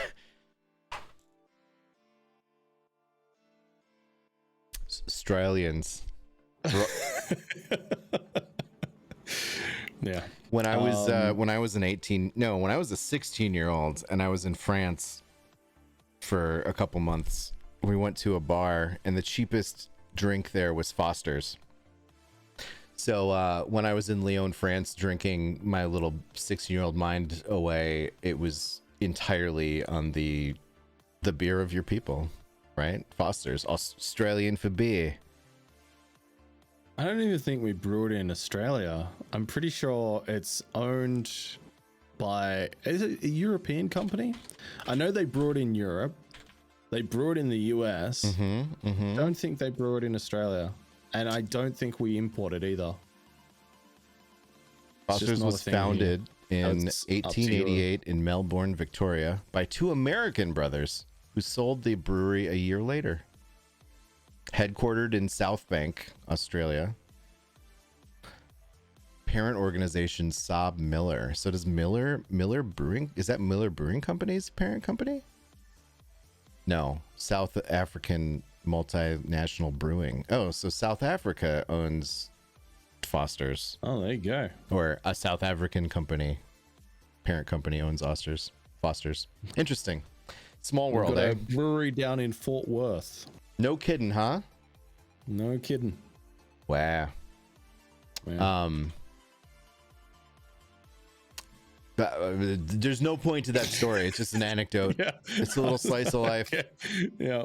Perfect. My apologies. We have a question for you, my friend, in the Discord channel, and I encourage. This is an AMA. We've been talking, and I know folks. It's easy and sometimes just fun to sit and vibe and listen and absorb, and that's perfectly fine. But if you do have a targeted question for Drongo, you've got about a half hour left to toss them up, and we may not see them if they're in chat. We will certainly see them if they're in the AMA questions channel in Discord. And now I've lost it. Give me 1 sec to find it. I closed it when I was searching for Foster's. It's my bad. So in a sense, it's your fault. Nice. All right. Nike writes, "Hi Drongo, longtime fan. What, if any, experiences from your current and previous careers have you found you've been able to bring across to streaming? Either the broadcast itself or the preparation and brand growth?" That's part one of the two-part question. Sure. So I mean, I like a lot of my background in terms of previous careers. You know, I mentioned there that, you know, I mean, I worked as a cobbler, so mending shoes and you know, doing leatherworking, saddlery, and that kind of stuff.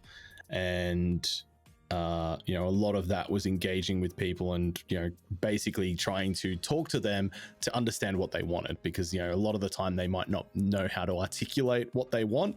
So you kind of have to cut through and get to the heart of what's going on there.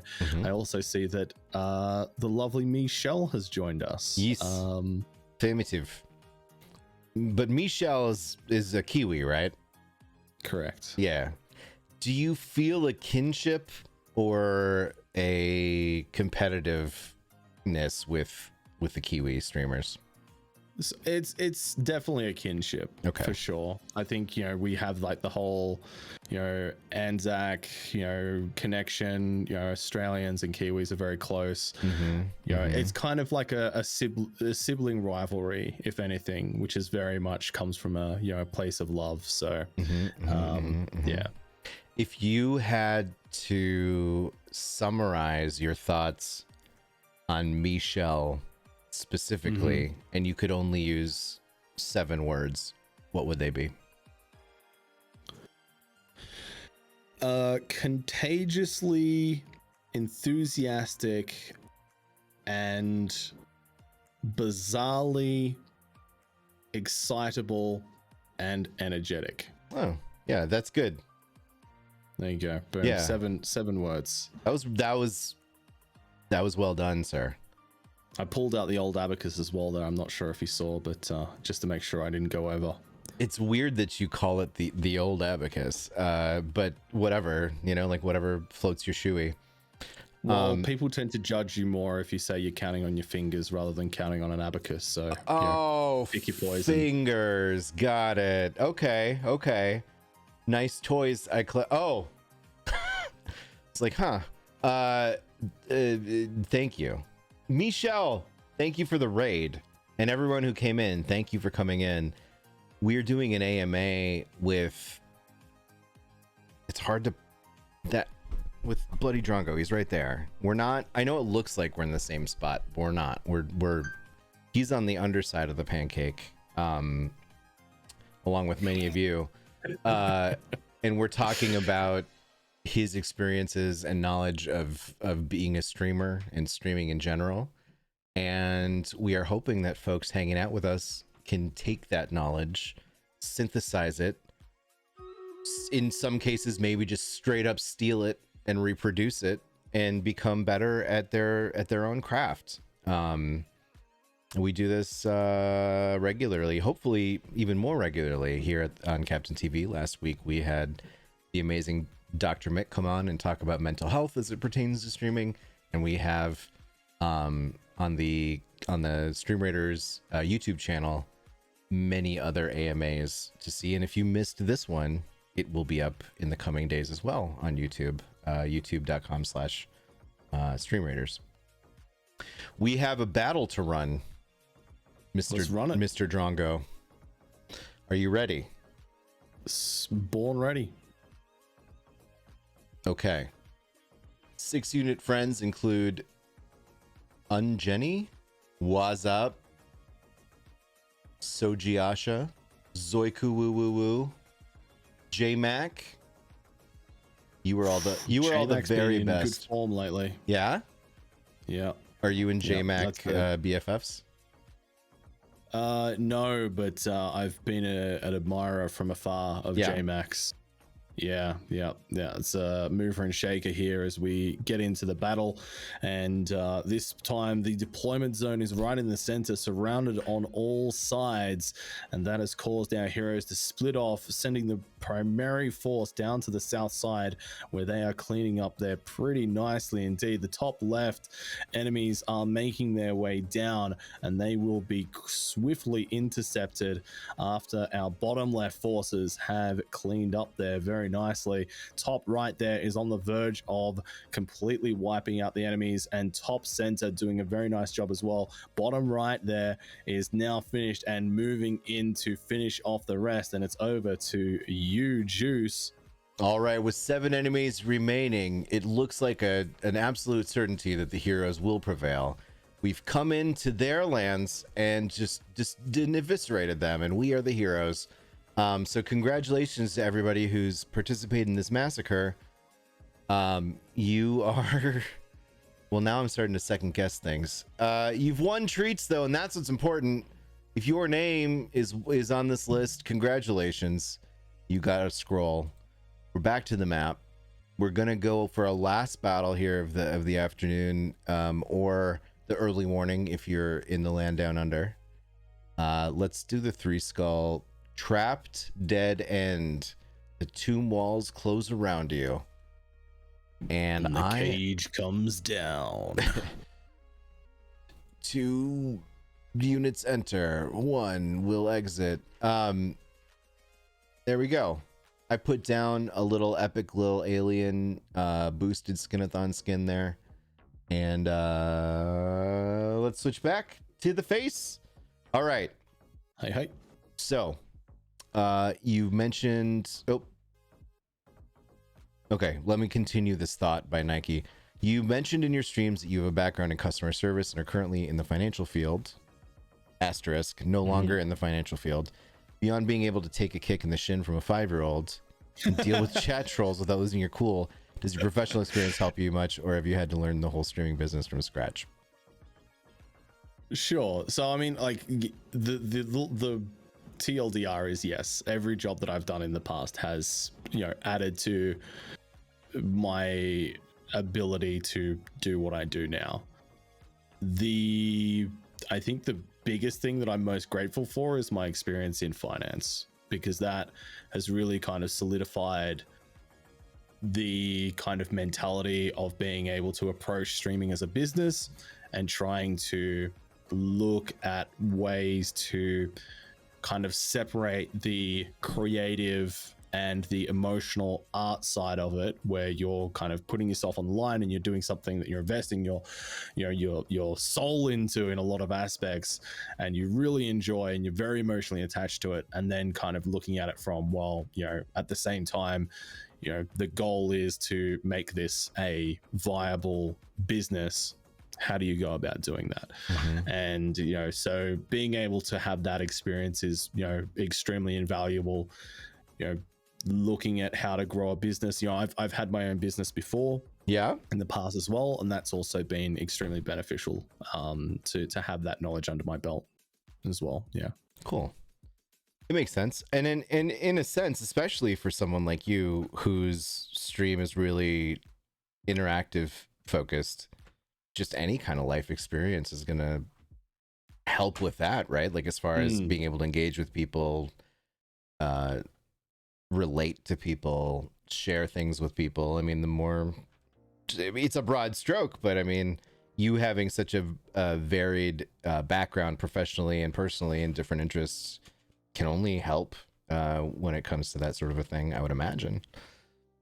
Yeah, for sure. I think I've been very lucky in that I've been able to live and travel overseas a lot, and that that life experience has made it a lot more easy for me to kind of conceptualize different people's perspectives, and coming to a worldwide platform like Twitch, that's extremely beneficial to be able to engage with people that come from completely different economics, like societies and cultures and all kinds of different lived experiences. Being able to engage with them and kind of be respectful of their own experiences, whilst also having a solid identity and foundation of what you want your own stream to be. Trying to navigate that space is, that life experience is really crucial to that, for sure. Hailfire has a question. The question is, what is your view on hosts and raids? I think specifically as it pertains to those with lower view counts rating those with have higher low counts or higher view counts. Like, I guess this is more of like an etiquette question. Okay. Do your best with that. Sure. I mean, so I'm aware within the Twitch sphere overall that there is some streamers that might be annoyed by smaller streamers rating them, or small hosts or something. Like, I've never witnessed it myself, but occasionally, you know, I'll see like somebody tweet about it and say they had a really bad experience or something like that. I've never witnessed this myself. I think generally speaking, you know, hosts and raids are, you know, fantastic. You know, they're a fantastic way to kind of bring your own viewers and share them with somebody else, and kind of say, you know, give them the tick of approval and say, hey, this is somebody I think you guys would be interested in as well. For me personally, you know, it doesn't matter how big or small a host or a raid is. You know, the stream is still bringing over all of their people, no matter how many that is, whether that's, you know, 2 people or 200 people. You know, they're choosing to share those people with you, and that's an incredibly nice thing to do. It's a massive compliment, and you know, it doesn't really matter how many people are there. So, you know, I've always hosted and raided people throughout my time on Twitch, from when I was a, you know, a very small streamer to where I am now. So I would say, you know, raid and host. If you're worried about how it might be received, maybe you can go to their channel and kind of suss them out a little bit first, see how they react to other raids and hosts of their own, and, you know, kind of suss it out, vet them in that way. But yeah, I would say go for it. Speaking of which, guy named Mike, thank you so much for the raid. Welcome on in. We were just talking about raiding etiquette. I would like to respond to this in a little bit of a different way. I think number one, networking is often considered to be sort of a dirty word or an icky word in the streamosphere. Sure. I don't care what you call it. It is what it is, right? Like, so if you as a person don't like the word networking, call it something else. But what you're doing is reaching out and establishing or attempting to establish ties with other folks within your professional sphere. If that is networking is bad, okay, call it something else, like I said. But I think from a networking perspective, it's a good idea in general to raid people whose CCV matches what you currently have in chat, or, you know, give or take 15%. Why? Because if you come into it, I think this is just a general fact. If you raid somebody with 300 viewers, let's say, and you're coming in with 10 or 16 people, there is absolutely nothing wrong with coming in with 10 or 16 people. But that's a drop in the proverbial bucket for a lot of streamers. And while I'm sure they should be appreciative of that, you may not get as much fanfare and as much adulation and love as you probably deserve, you know, versus you going and raiding another streamer that has 20-30 viewers, because then all of a sudden you're making a huge impact, you know, relatively on their overall numbers.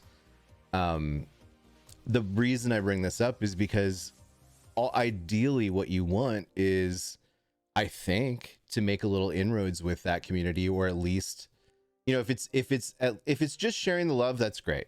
If you're also saying, well, it'd also be cool to get to know the streamer, and here's a good way to sort of introduce myself without self-promoting or doing something in their chat.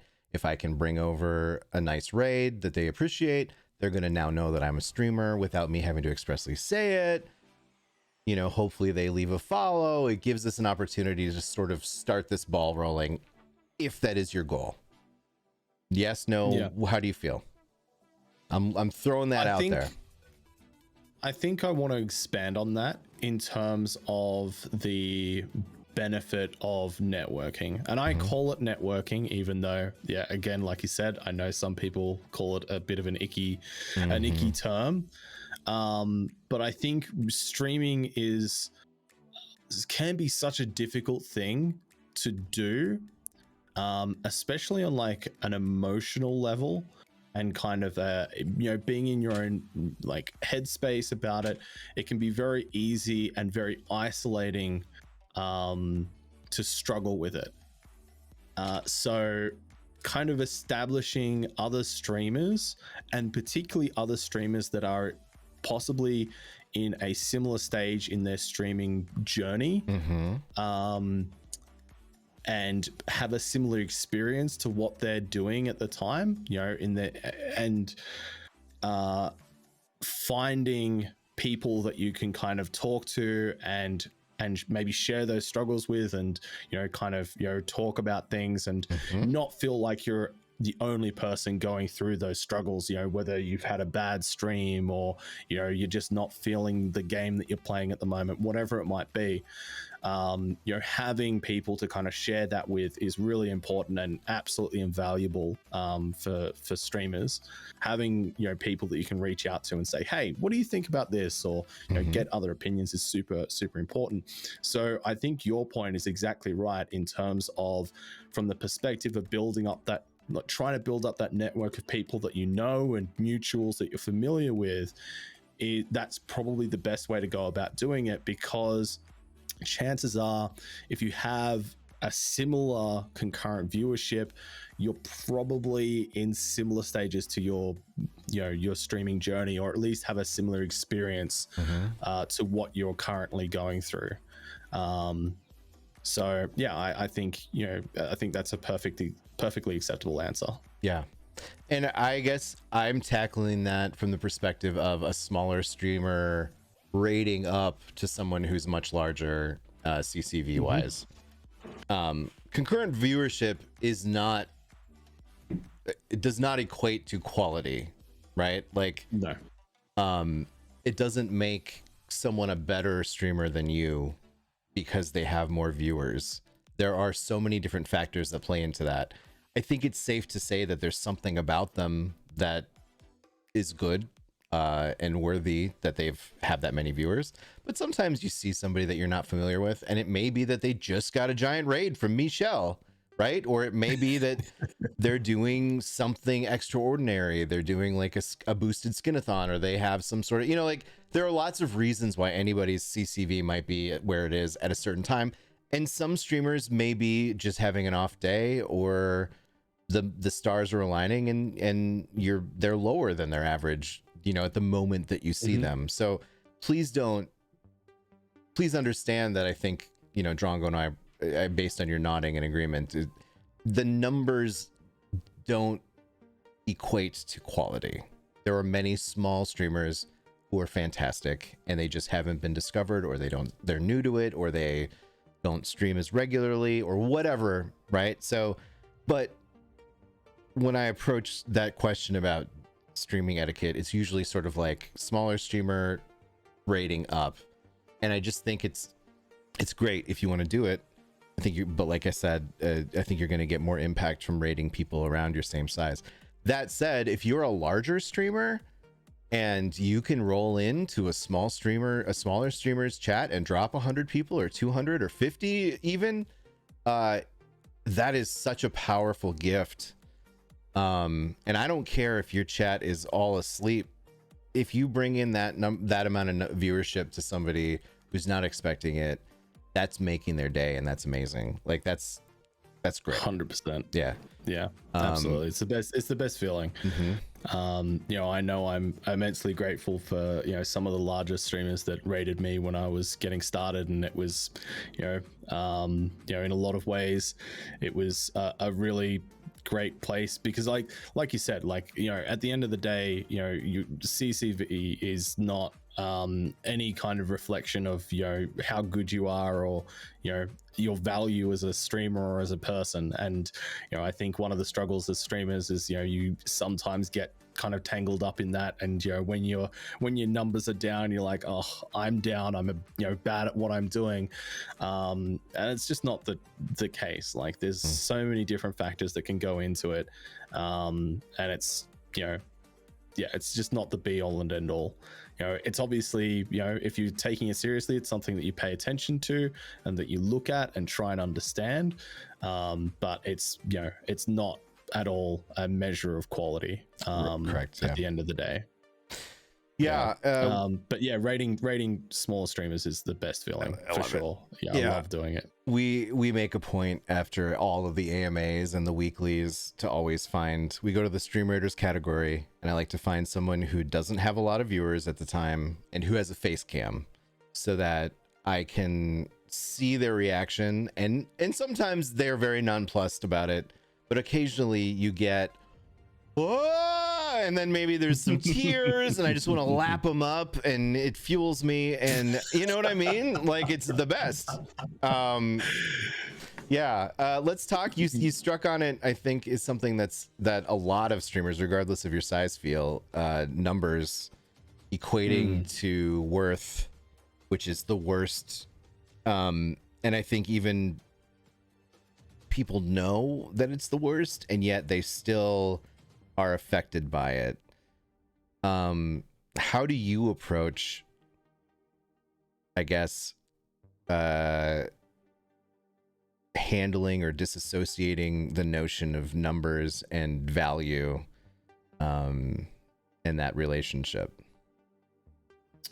Look, I mean, this is something that literally every streamer I've ever spoken to about experiences to some extent or another. Like, it's the most universally shared experience, is like questioning the numbers and how it relates to what you're doing and your value as a person and that kind of thing. So if anybody out there is experiencing the same thing, you're absolutely not the only person who's experiencing that. For me personally, I struggle with anxiety and depression, so it's like it can be a particular challenge to try and disassociate from that, especially if I'm having a bad day. For me, one of the things that I've done is I've just turned off my view count, and I've stopped checking daily what my stats are, because then that's when I kind of get fixated on it. And if I'm having a stream where the numbers are lower than I might be hoping they are, then that kind of feeds into some negative feelings within me, and then I'm not doing as good a job as I could do as a streamer. And if I'm then checking my numbers immediately after the stream, then if I've had a bad stream, then I'm like, oh man, I go to bed feeling bad. So kind of taking deliberate steps to insulate myself from that. I still look at it, but I'm very specific about when I do, and I try to kind of give myself structure to not obsess about it. I think is the important thing. But it's always a struggle. It's always a battle, for sure. So putting structure around it might help. Maybe even just scheduling a time, like Sunday evenings is the night that I look at the past week's numbers, and I'm going to make sure I'm in the right headspace, and I'm going to approach it objectively. And then you're just kind of doing an analysis and saying, well, okay, maybe it's the game. What else could be leading into this trend? And I think, I know from my own personal journey, I've hit a lot of plateaus along the way. Like, it was really easy to get to like 15 CCV, and then I was stuck there for a while, and then I was stuck at like 25 for like a year, and then it was 40, and then even getting up to 50, and now I'm back down into the 40s. And it's like, when you look at it at a granular level, it doesn't necessarily feel good. But when you take a step back and kind of look at, use one of these Twitch tools that we talked about, whether it's Twitch tracker or Sully Gnome or whatever, like if your line is up and to the right, that's good. Yeah. And keep in mind that if you're averaging like something over like 5 viewers, you're in like the top 1% of Twitch streamers. Yeah, literally. It's extremely hard to get to that point. And I mean, granted, there's a lot of streamers out there that have no interest in growing, and that's not their goal. They just want to go live and they just want to go have fun and, maybe stream to a couple of friends and stuff. And and then there's a couple of people that maybe just want to dabble and, just take it very casually. But even so, if you get to that point where you've got a handful of people watching you, you're already doing a fantastic job. You're already entertaining that handful of people. That means something. That's important. It's valuable to those people that you're entertaining. Entertainment is such a key part of our society, and it's something that we all need as humans. So being able to provide that to people, no matter how many people it is important. So yeah. And I would challenge everybody, and Dr. Mick and I kind of talked about this last week, but let's say you had $1 million and the idea, because the growth and size is tied to income loosely. If you have 1,000 concurrent viewers, you probably have a lot more subs or a lot more donos or a lot more whatever than someone who's averaging 50, right? Like, I think that's a reasonable statement to make. But let's say, for the sake of intellectual exploration, thought exercise, that you weren't worried about money. Would you still want 1,000 people in your chat? Or would you take 100? I personally would take 100. Why? Because for me, 1,000 people, I can't engage with anybody. It's just chat going and take away like the sense of community, the sense of intimacy, being able to get to know people within your community. All of these things are the sinew and the things that, like, to me, make streaming connective and fun, right? And I think you get to a point where you're just so big that it's impossible to have, or very difficult to have, a relationship with individual viewers. You'd take 5 that talk? Oh, you take 5 that talk. I got you. What do you think, Drongo? I think there's definitely a point there in that you need to kind of adjust how you approach engagement depending on how large your community is and how it interacts with you. I would say that yes, it becomes more difficult to relate to your viewers on a personal level once it gets to a certain threshold. But for me, I'm a streamer that is very careful about how I manage the parasocial relationship with streaming. And I'm very much conscious of the fact that I'm not my viewers' like best buddy sort of thing.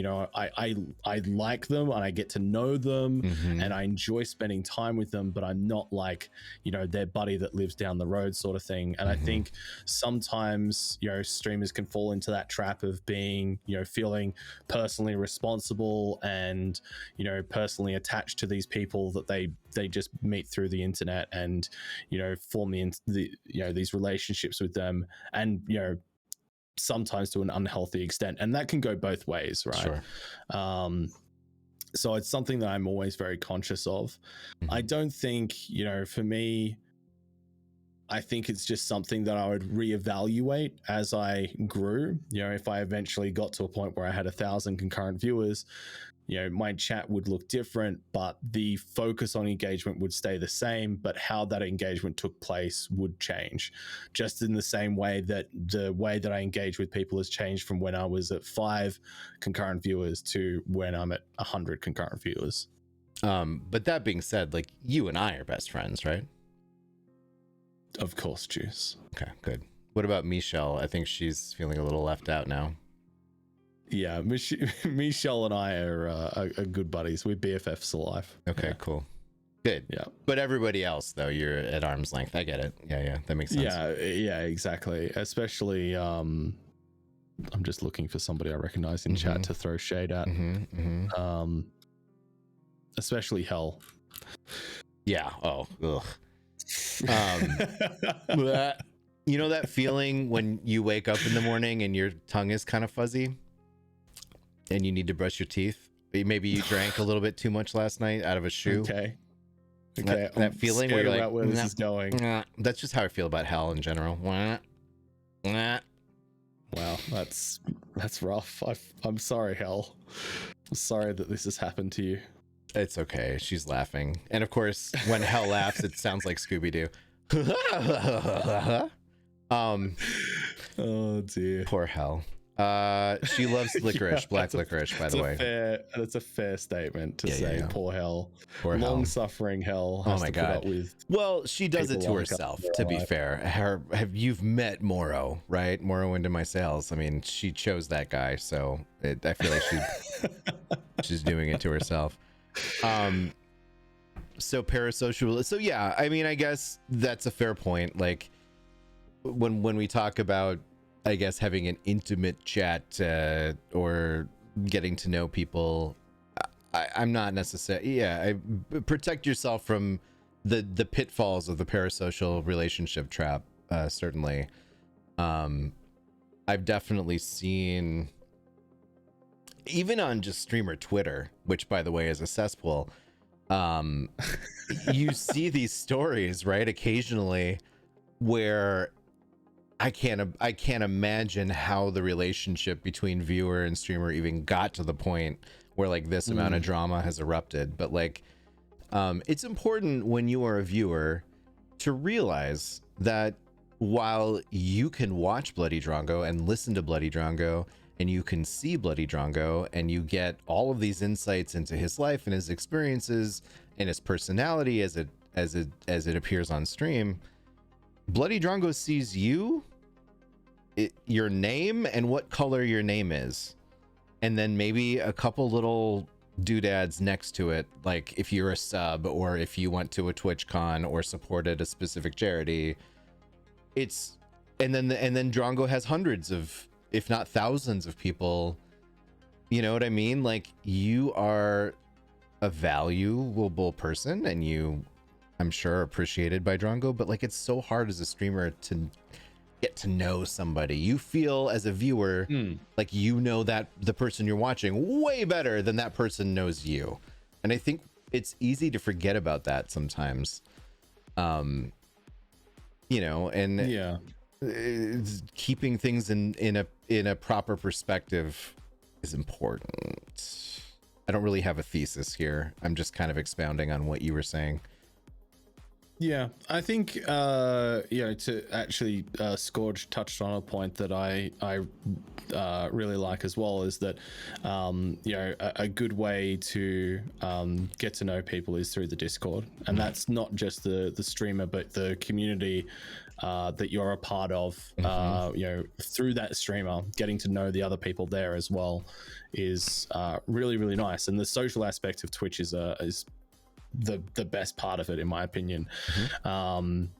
And even though you don't know these people super well, it doesn't devalue the things that you do know about them, and it doesn't devalue the fact that you can have a good time with them, whether it's chatting in Discord, whether it's hopping on Discord and playing some games, or whether it's just enjoying the stream and chatting back and forth. It doesn't devalue that still has value, but there's still you do need to be cognizant of the parasocial relationship as streamers and viewers.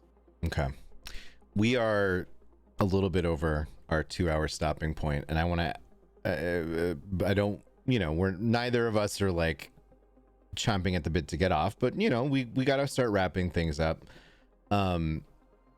Is there any particular topic that you, Drongo, want to discuss or bring up? You have the forum. You've got 260 people paying close attention to every word, because none of them would dare lurk here at Captain TV's AMA. Like, what is there something specific that you want to impart on the folks watching? And no is an acceptable answer, because I can always ask you other questions. Yeah, fair. Look, I mean, I think there's two things that, you know, I'm pretty passionate about, and that's normalizing conversations around mental health. You know, I just, you know, like talking about my experiences with it. It's something that, you know, I think is getting better, but I'm, you know, very much just, I like being able to talk about it and be open about it in my streams. And, you know, obviously you have had Dr. Mick on here previously, big fan of him. So if you're watching this, hi Mick. He's not. And, but, you know, I think as streamers, I think that's a really great way to reach people, is being open about our mental health challenges, speaking from our own personal perspective and our own experiences, not trying to give advice to people and you know, telling them what to do, but just facilitating and normalizing that discussion is something that I would always really encourage. And the other one is just generally try and be compassionate on the platform. You know, I think it's a lot of the time it's very easy to kind of get caught up in, you know, the drama culture of it all and outrage and, you know, that kind of thing. But, you know, be empathetic about the flawed other humans on the other side of the username to you, and really just try to, you know, connect with people in a genuine way is, you know, probably the only things that I want to touch on. Yeah. So that and drinking out of footwear is your path to success. That's the number one ticket. You heard it here first, folks. Oh my God. We are providing disclaimer. a service. Do not drink out of shoes. It's a terrible idea. You do it all the time. I do. So it's a do as I say, not as I do situation. Absolutely. Okay. Yes. 100%. Yes. Good. Let's run this battle. We'll come back, chat just a bit more, wrap things up, and then you can go to bed because it's way past your bedtime, sir. Stream Raiders, or maybe you're just gonna pull an all-nighter. I don't know. I'm too old for that now. But perhaps the legendary BloodyDrongo is not. All right, here we go. The battle is on. There are a lot of things happening. We've got 266 allies, only 90 enemies. I don't think the Badmans were prepared for the incoming swarm of impetuous allies. There is one little like pharaoh, the cursed mystic here, level 10, deciding to run into the face of the allied bombardment and get immediately run out. Drongo, is there any hope for the enemies here? What are they thinking? Look, they've got to be looking at this whole situation as a bit of a bleak state of affairs. They're dropping like flies left, right, and center. And you got to think that there is just absolutely no way out for them. They set up the trap, and little did they know that they were stuck in there with the heroes. The heroes were not stuck in there with them. Yeah. I feel kind of bad. Right? Like, it's not that I want our side to take losses, but I mean, it feels like we're just being bullies in that situation, you know? Yeah, that was pretty decisive. Yeah. I mean, congratulations, chat. You've done it once again. You bullies. Blimey. Your success is impressive. Drongo, you Juice. are a streamer. I am. I don't know if you know, but it's common for some streamers to experience burnout. Have you ever experienced burnout with streaming? The fact that you're thinking about this makes me scared. I don't think I've ever gotten to the point of full burnout. Well, maybe not full burnout, but let's say you go through a downswing. You definitely, I think it's natural to go through periods where you feel less enthused about what you're doing, and maybe feel a little bit lost and directionless. I've definitely gone through phases like that where, you know, it just doesn't feel like it's quite working.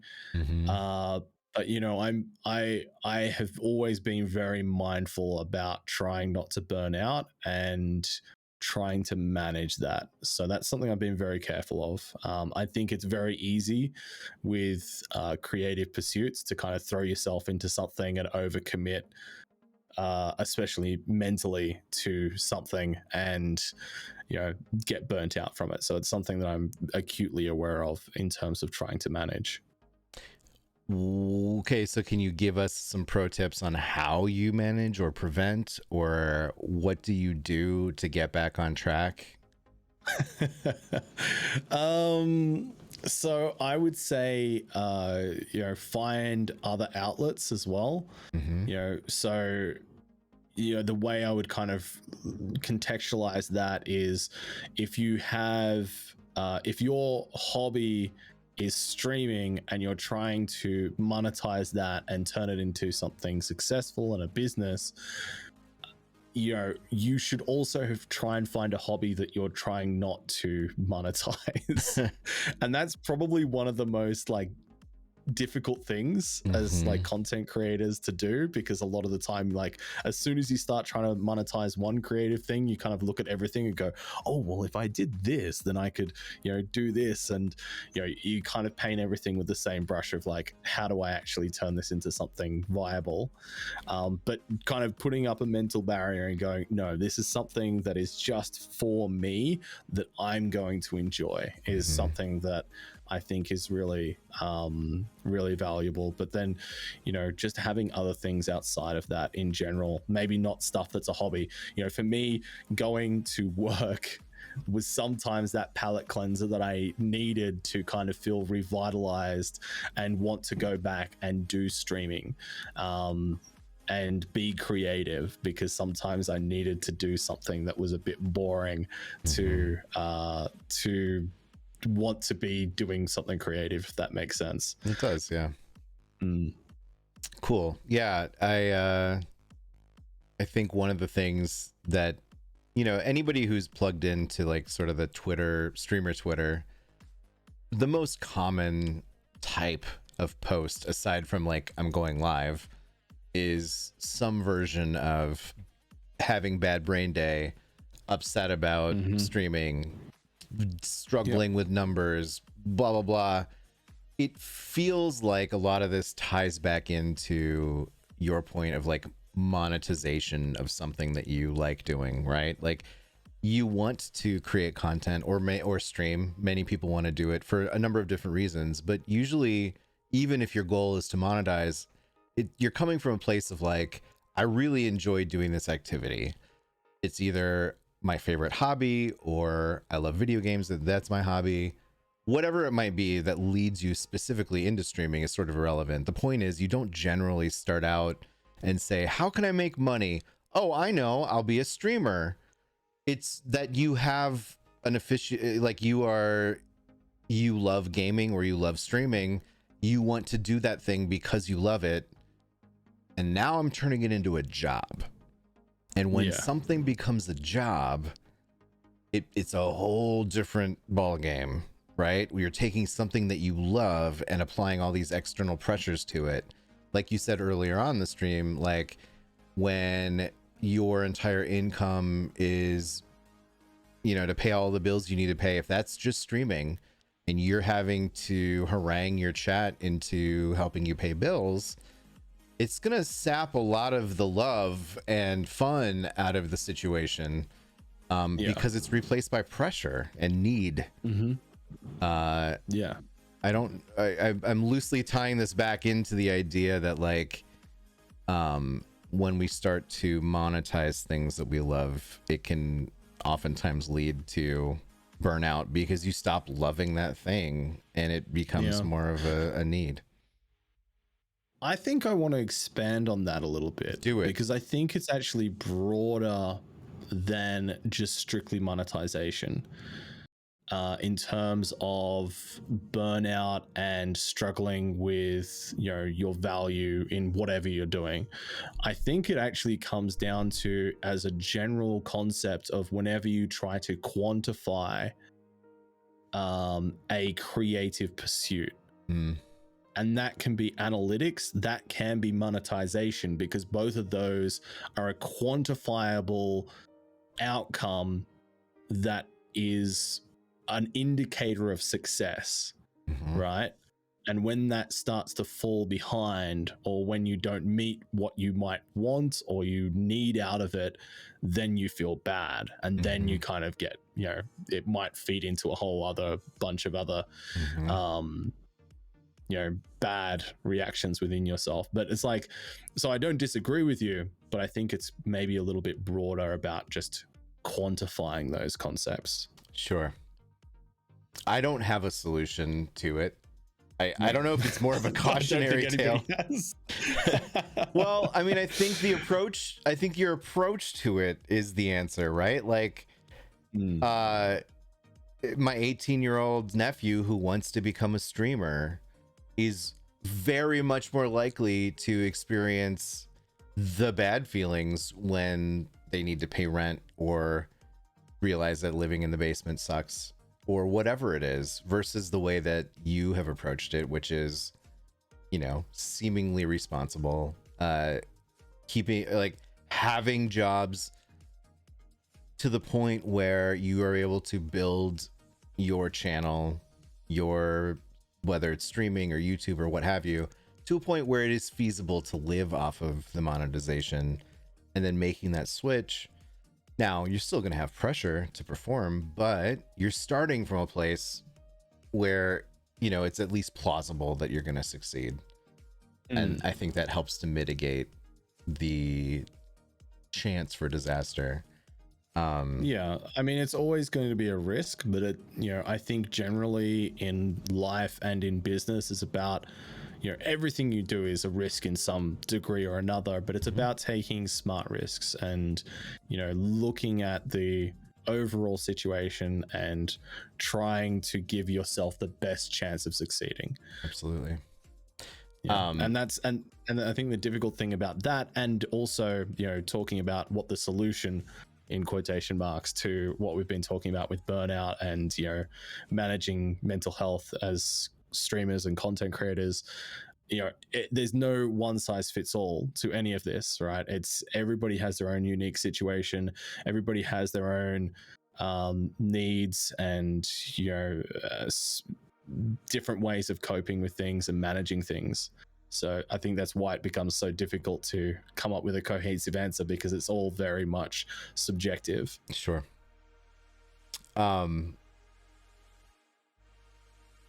Yeah, that's a good point.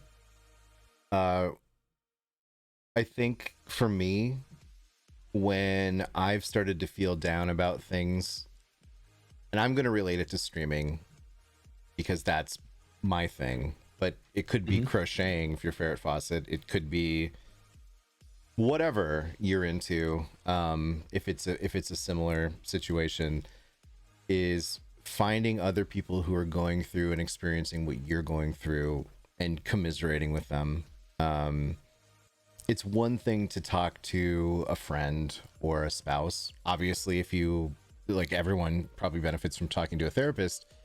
But I've found it really powerful to go to Hell Hath Some Fury and say, hey, I'm having a hard week this week with this thing, that thing, and the other thing. Let's just chat it out a little bit. And for me, that's usually how I approach these kinds of feelings, because it helps to talk to somebody who's in your shoes and or drinking out of them. And so I encourage all of you to not be afraid of networking, and in fact, go find other people that, as Drongo has pointed out, are on the, or appear to be in the same general area in the journey of streaming as you are, and create a little network for yourself, a little support network. And I've had like situations where like we've had maybe 3 or 4 people in like a Discord chat, 3 or 4 streamers, and we're just sort of like talking about like struggles and saying, oh yeah, I've gone through that too, here's what I did. Or sometimes just being like, yeah, I hear you, and that sucks, and just listening.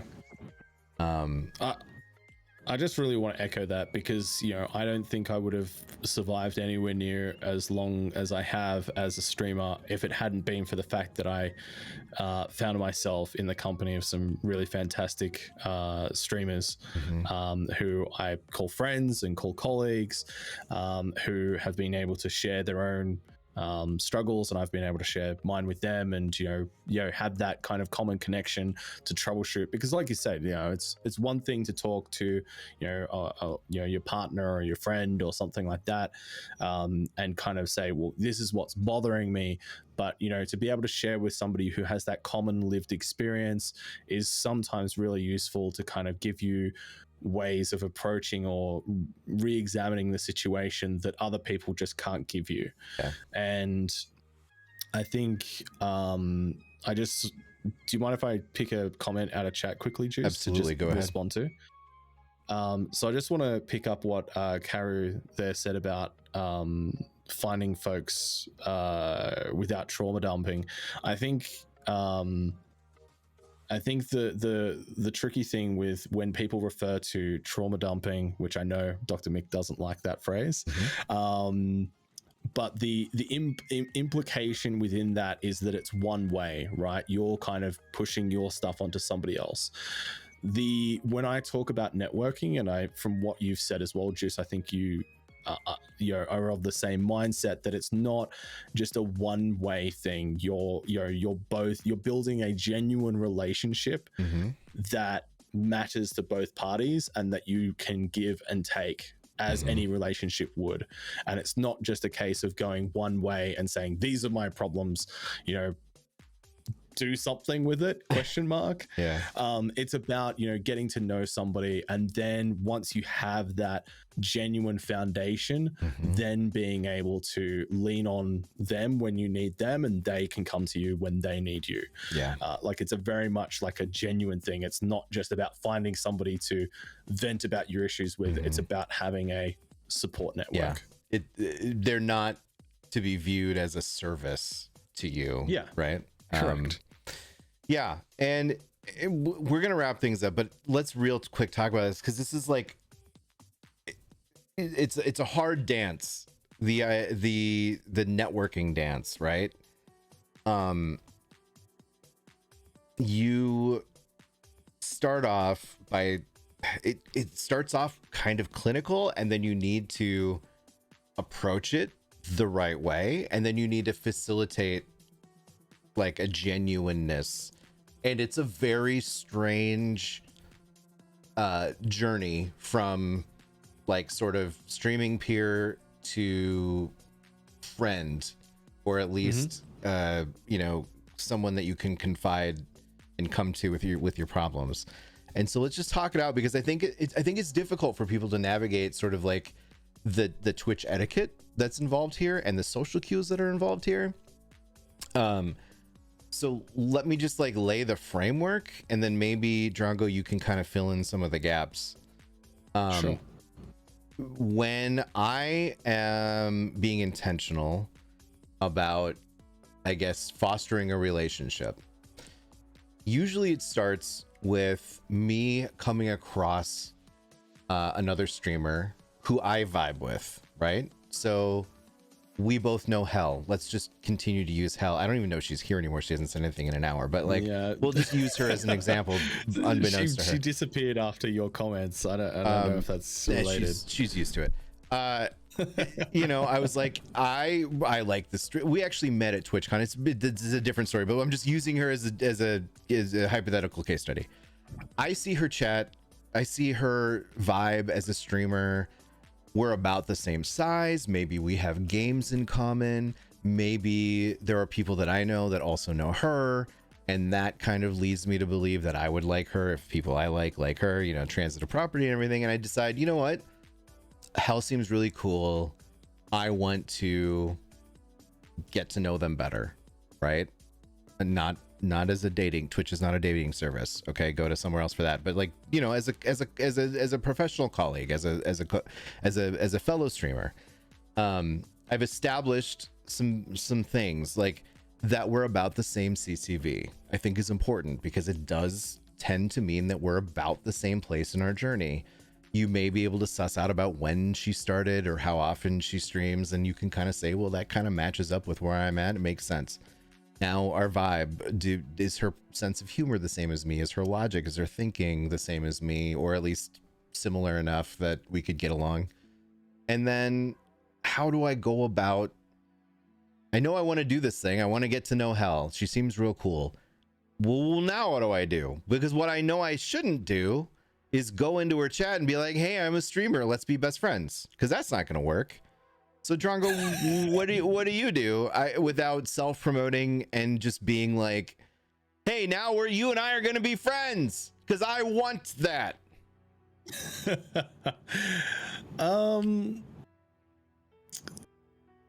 Yeah, it's a difficult one to know how to approach. I don't think there's a one single approach which is the best way of going about it.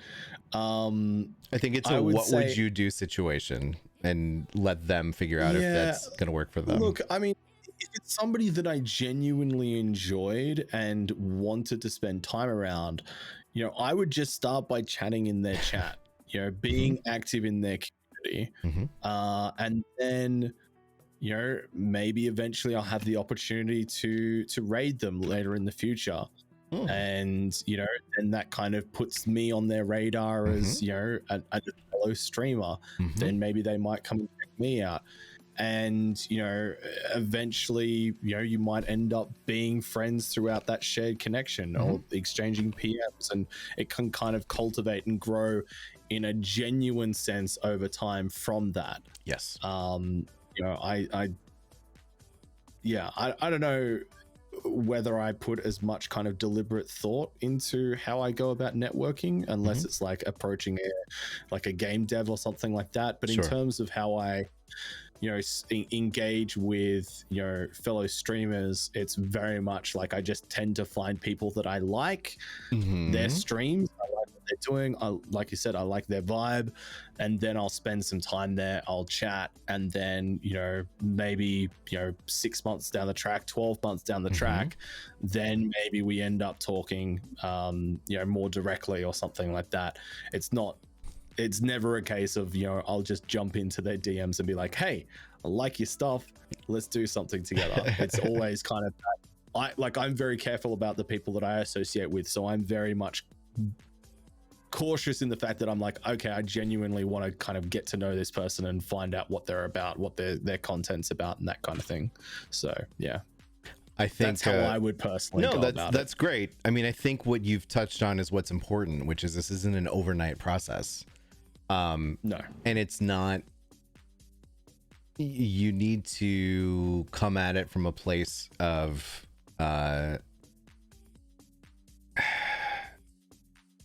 what am I looking for? What starts off, like I said, what kind of starts off is like for me it can be intentional, and it's not necessarily because I want to get something out of this other person. It's just like, I like to collaborate with people, so I'm always on the lookout for people to like go play games with and give it a shot. And I think that's a good way to get your foot in the door. But the door, you have to be there long enough so that the request isn't like coming out of left field, right? So I'm in Hel's chat and I'm hanging out, and maybe it's a few months, and I come in and I say hi and I'm talking and I'm doing the raid thing, and now we've kind of established that I'm a streamer. And hopefully she's reciprocated in some way, or at least seems to enjoy my presence there. And then at some point, when it feels appropriate, I will be like, hey, I'm going to play Raft on Friday with like a couple other streamers that, you know, like, we're looking for a fourth. Do you want to hop in? You know, kind of a thing. And then Drongo's like, yeah, I'm going to be there too, mate. Good day, blah, blah, blah. That's not a knife. That sounds exactly like me. It's uncanny, right? And and I think that is how I have found a lot of good streamer friends, is kind of me deciding like this is a person that I could vibe with, eventually getting to a point where I think it's appropriate to do some sort of or propose some sort of a collaboration. If they're not interested or if it doesn't work out, that's just a part of it. And that's making friends in general, right? That's just life. 100%. Exactly. Yeah, absolutely right. I mean, there's going to be people that you try and connect with and it just doesn't click. That's just how it is, and that's totally fine. But yeah, like you said, I think the main thing is that it needs to come from a place of genuine interest, not what you want to get out of somebody, because if you're going with that approach, then you're just kind of doing life wrong, in my opinion. But if you go in there with a genuine interest and you're being deliberate in the fact that, hey, I think this person's cool, I want to get to know them, then I think that's the way it should be done. Right. And at the end of the rainbow, you've created or built or added to your network of people. And I would take it one step further. At that point, I start intentionally trying to connect friends with friends. Like, my strategy has always been when it comes to Twitch, and I think this is, I'm going to go ahead and say that this is the right approach to take, and I don't really care if you tell me it's not. Okay. My approach has always been that streaming is not pie. There aren't 8 slices, and 1 slice needs to be for me.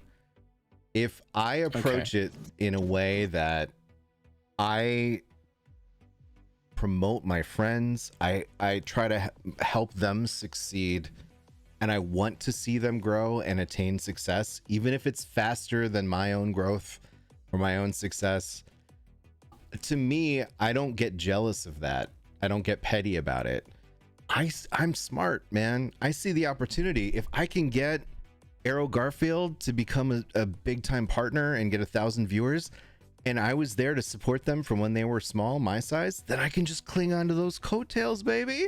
And they let them raise me up with them. I'm in that lifeboat. Yeah. Tell me I'm wrong. Tell me I'm wrong. I'm not trying to use people. Okay. It's not that. It's me being genuine and saying like, no, you're doing great. I want to see you succeed. Let me help you the way that I can, whether it's being there in your chat to help, maybe it's, or be there to support you however you need to be supported. Or in my case, I like to network people together and say, hey, Drongo, hey, Michelle, you guys should connect. You have a lot in common. You play the same game. Let's do a collaboration. And then all of a sudden, Drongo and Michelle are best friends, and they start rating each other. And then Drongo becomes a fancy partner, and he's now has a little bit more cachet, and he's now bringing Michelle and introducing Michelle to some of his new friends. And then all of a sudden, and I'm just sitting there holding on for dear life. I think that's the way to go, man. That's how I like to do it. Feels good versus like feeling jealous of the people or being upset that Drongo's stealing my views with his impressive shoeys. Like, I don't know. Is it gonna be too spicy if I disagree with you? No, go ahead. So I think that Twitch is a pie. Uh-oh.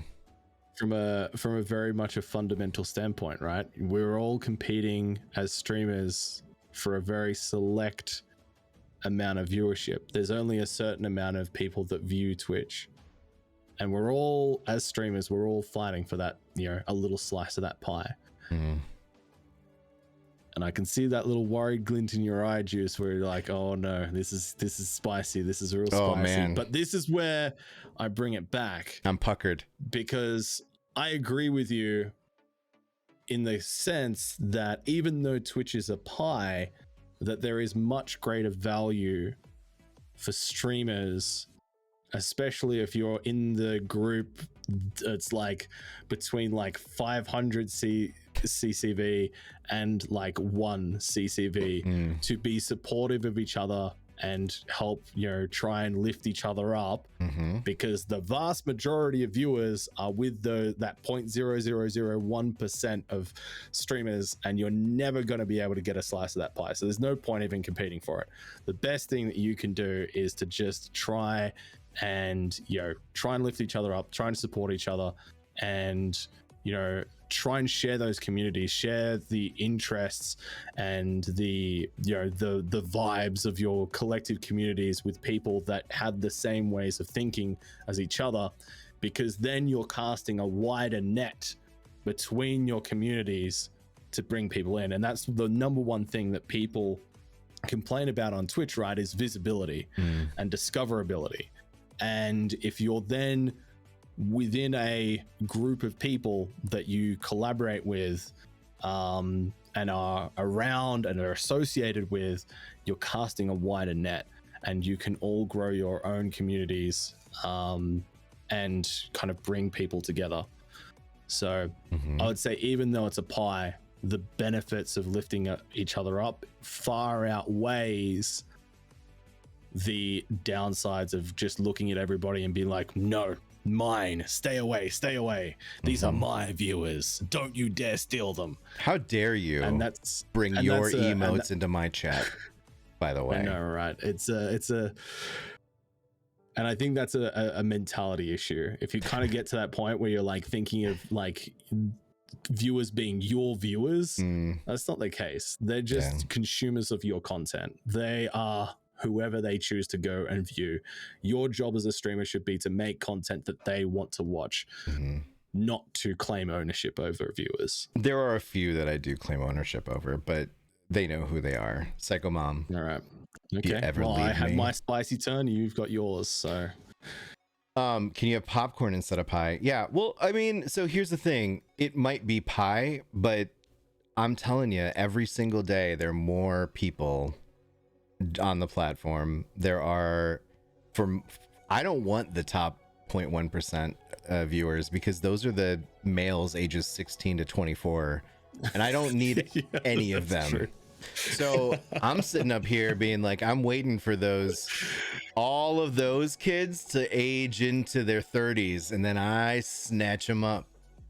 It's the long con for me, brother. But yeah, no, sense. it's you're not wrong. I just choose to view it as not pie. Whether or not it is actually pie is sort of irrelevant. I think it's just more of a framework of approach than anything else, than a statement of fact. I agree with that. I agree. Cool. And chat, I hope you agree with both of us that BloodyDrongo is cool, and that you want to go to right now. We'll wait. Go ahead. Twitch.tv/BloodyDrongo. Hit the follow button. Okay, and I'm gonna give you. I'm gonna do this. No one else does this. Juices. This is the Juices TV, and I realize we're on Captain TV, but this is the Juices TV guarantee that I'm willing to extend. No one else is brave enough on Twitch to do this. If you go right now to twitch.tv/BloodyDrongo and hit the follow button, and you tune in to Drongo's content, and you decide, you know what? It's not for me. Seemed handsome guy, nice beard, drinks out of a shoe, but it's not for me. I will refund you the cost of that follow. No questions asked. I was really worried there for a while where this was going, but you brought it home. Nice one, Juice. And welcome in, Raiders. Welcome in, Raiders. You've come at an interesting time of us wrapping up the AMA, but we still appreciate you. Stolas Music, thank you. Wait, who is this BloodyDrongo? Wow, Michelle, just wow. Wow. He's the one with the beard. He's the one with the name under his picture that says BloodyDrongo. I worry about the Kiwis sometimes. Michelle's just making me sad. Yeah. Yikes. Yeah, the one in the hat. As normal. I'm very generous. Anyway, my point remains that right now is the go follow BloodyDrongo portion of our day here, and so presumably you all have done it. All 264 plus. That it depends. The viewership doesn't automatically update, because we're going to have to raid out now. I know it's sad. I know you're sad, but here's the thing, Arrow Garfield. You can go follow BloodyDrongo if you want more of that. You know what I mean? Like, you don't need to be sad for long. He's in the future, so his next stream has already happened, but if you follow now, you'll get the next stream, I think is how it works. Yeah, I'll be live in roughly 12 hours from now. Yeah, because the packets have to go along the bottom side of the Earth and then flap around the side and come to where you are in North America. Exactly. That's right. There's a delay. And the giveaways. There's always someone. Maquito, thank you for reminding me. Yes, we do need to do a skin giveaway. Oh, baby. Yeah, so that's exciting. Let me get up Nightbot. We'll run this thing. Drongo, I have a... Go ahead. Oh, while you're doing that, I just wanted to say thank you very much to everybody who followed the stream. I appreciate it. And, if you did enjoy tonight and you want to come and pester me with questions and get some answers fresh from the source, then you're more than welcome to come ask me about, Rimworld, Shoey's, streaming, business, whatever. Come say hi. Thank you. If you copy paste, you're welcome. If you copy paste, I followed BloodyDrongo. you will be enrolled in the giveaway. We will give away 10 skins. I don't know what they'll be. There'll be some sort of a Stream Raider skin. I'll figure it out after the fact, and you will receive a message on Twitch. So make sure your DMs are open from Captain TV with a code, and it's going to say, thanks for watching the AMA featuring BloodyDrongo. Here is your code for, and then I'll fill in the blank. And then you can redeem it in the Stream Raiders app. I can guarantee they are a good streamer. Oh, thanks, Michelle. Okay. BloodyDrongo, I have homework for you. Are you ready? It's not really homework. It's just an assignment right now. So ready. Can you type out a raid call message using global emotes if you're going to use emotes? And okay. I will search for a raid target in the meantime. And I am looking for someone small in the Stream Raiders category who has a face. Visible face, I should say. They probably all have faces. And then we will make somebody's day. All right? We're going to roll in with a couple hundred people, and they're going to be like, oh my God, you know? Just like that. There you go. There's a raid message. Ahoy! The captains are off the port bow. Okay. Very piratey. It's fine. We're doing that. Let me. I'm is that a problem for you, Juice? No. Pirates are cool. Wow. Are you? I don't think you convinced anybody there. Look.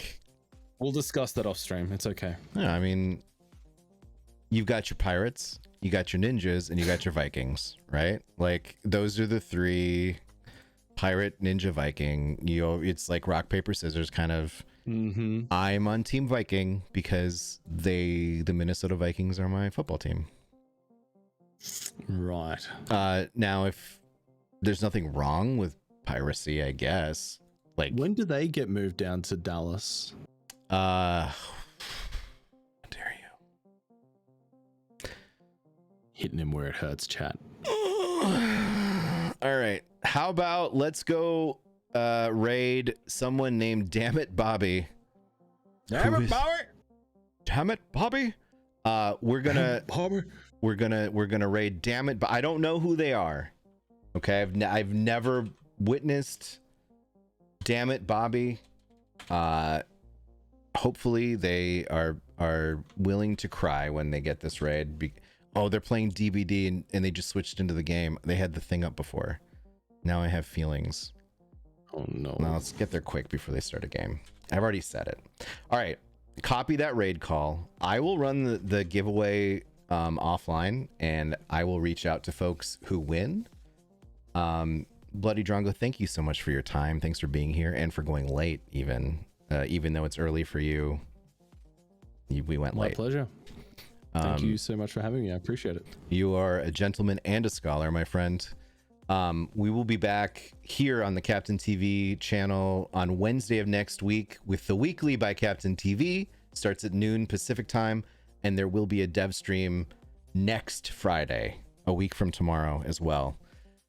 So thank you everybody for being here. I hope that you enjoyed this. If you did, please scream it from the rooftops.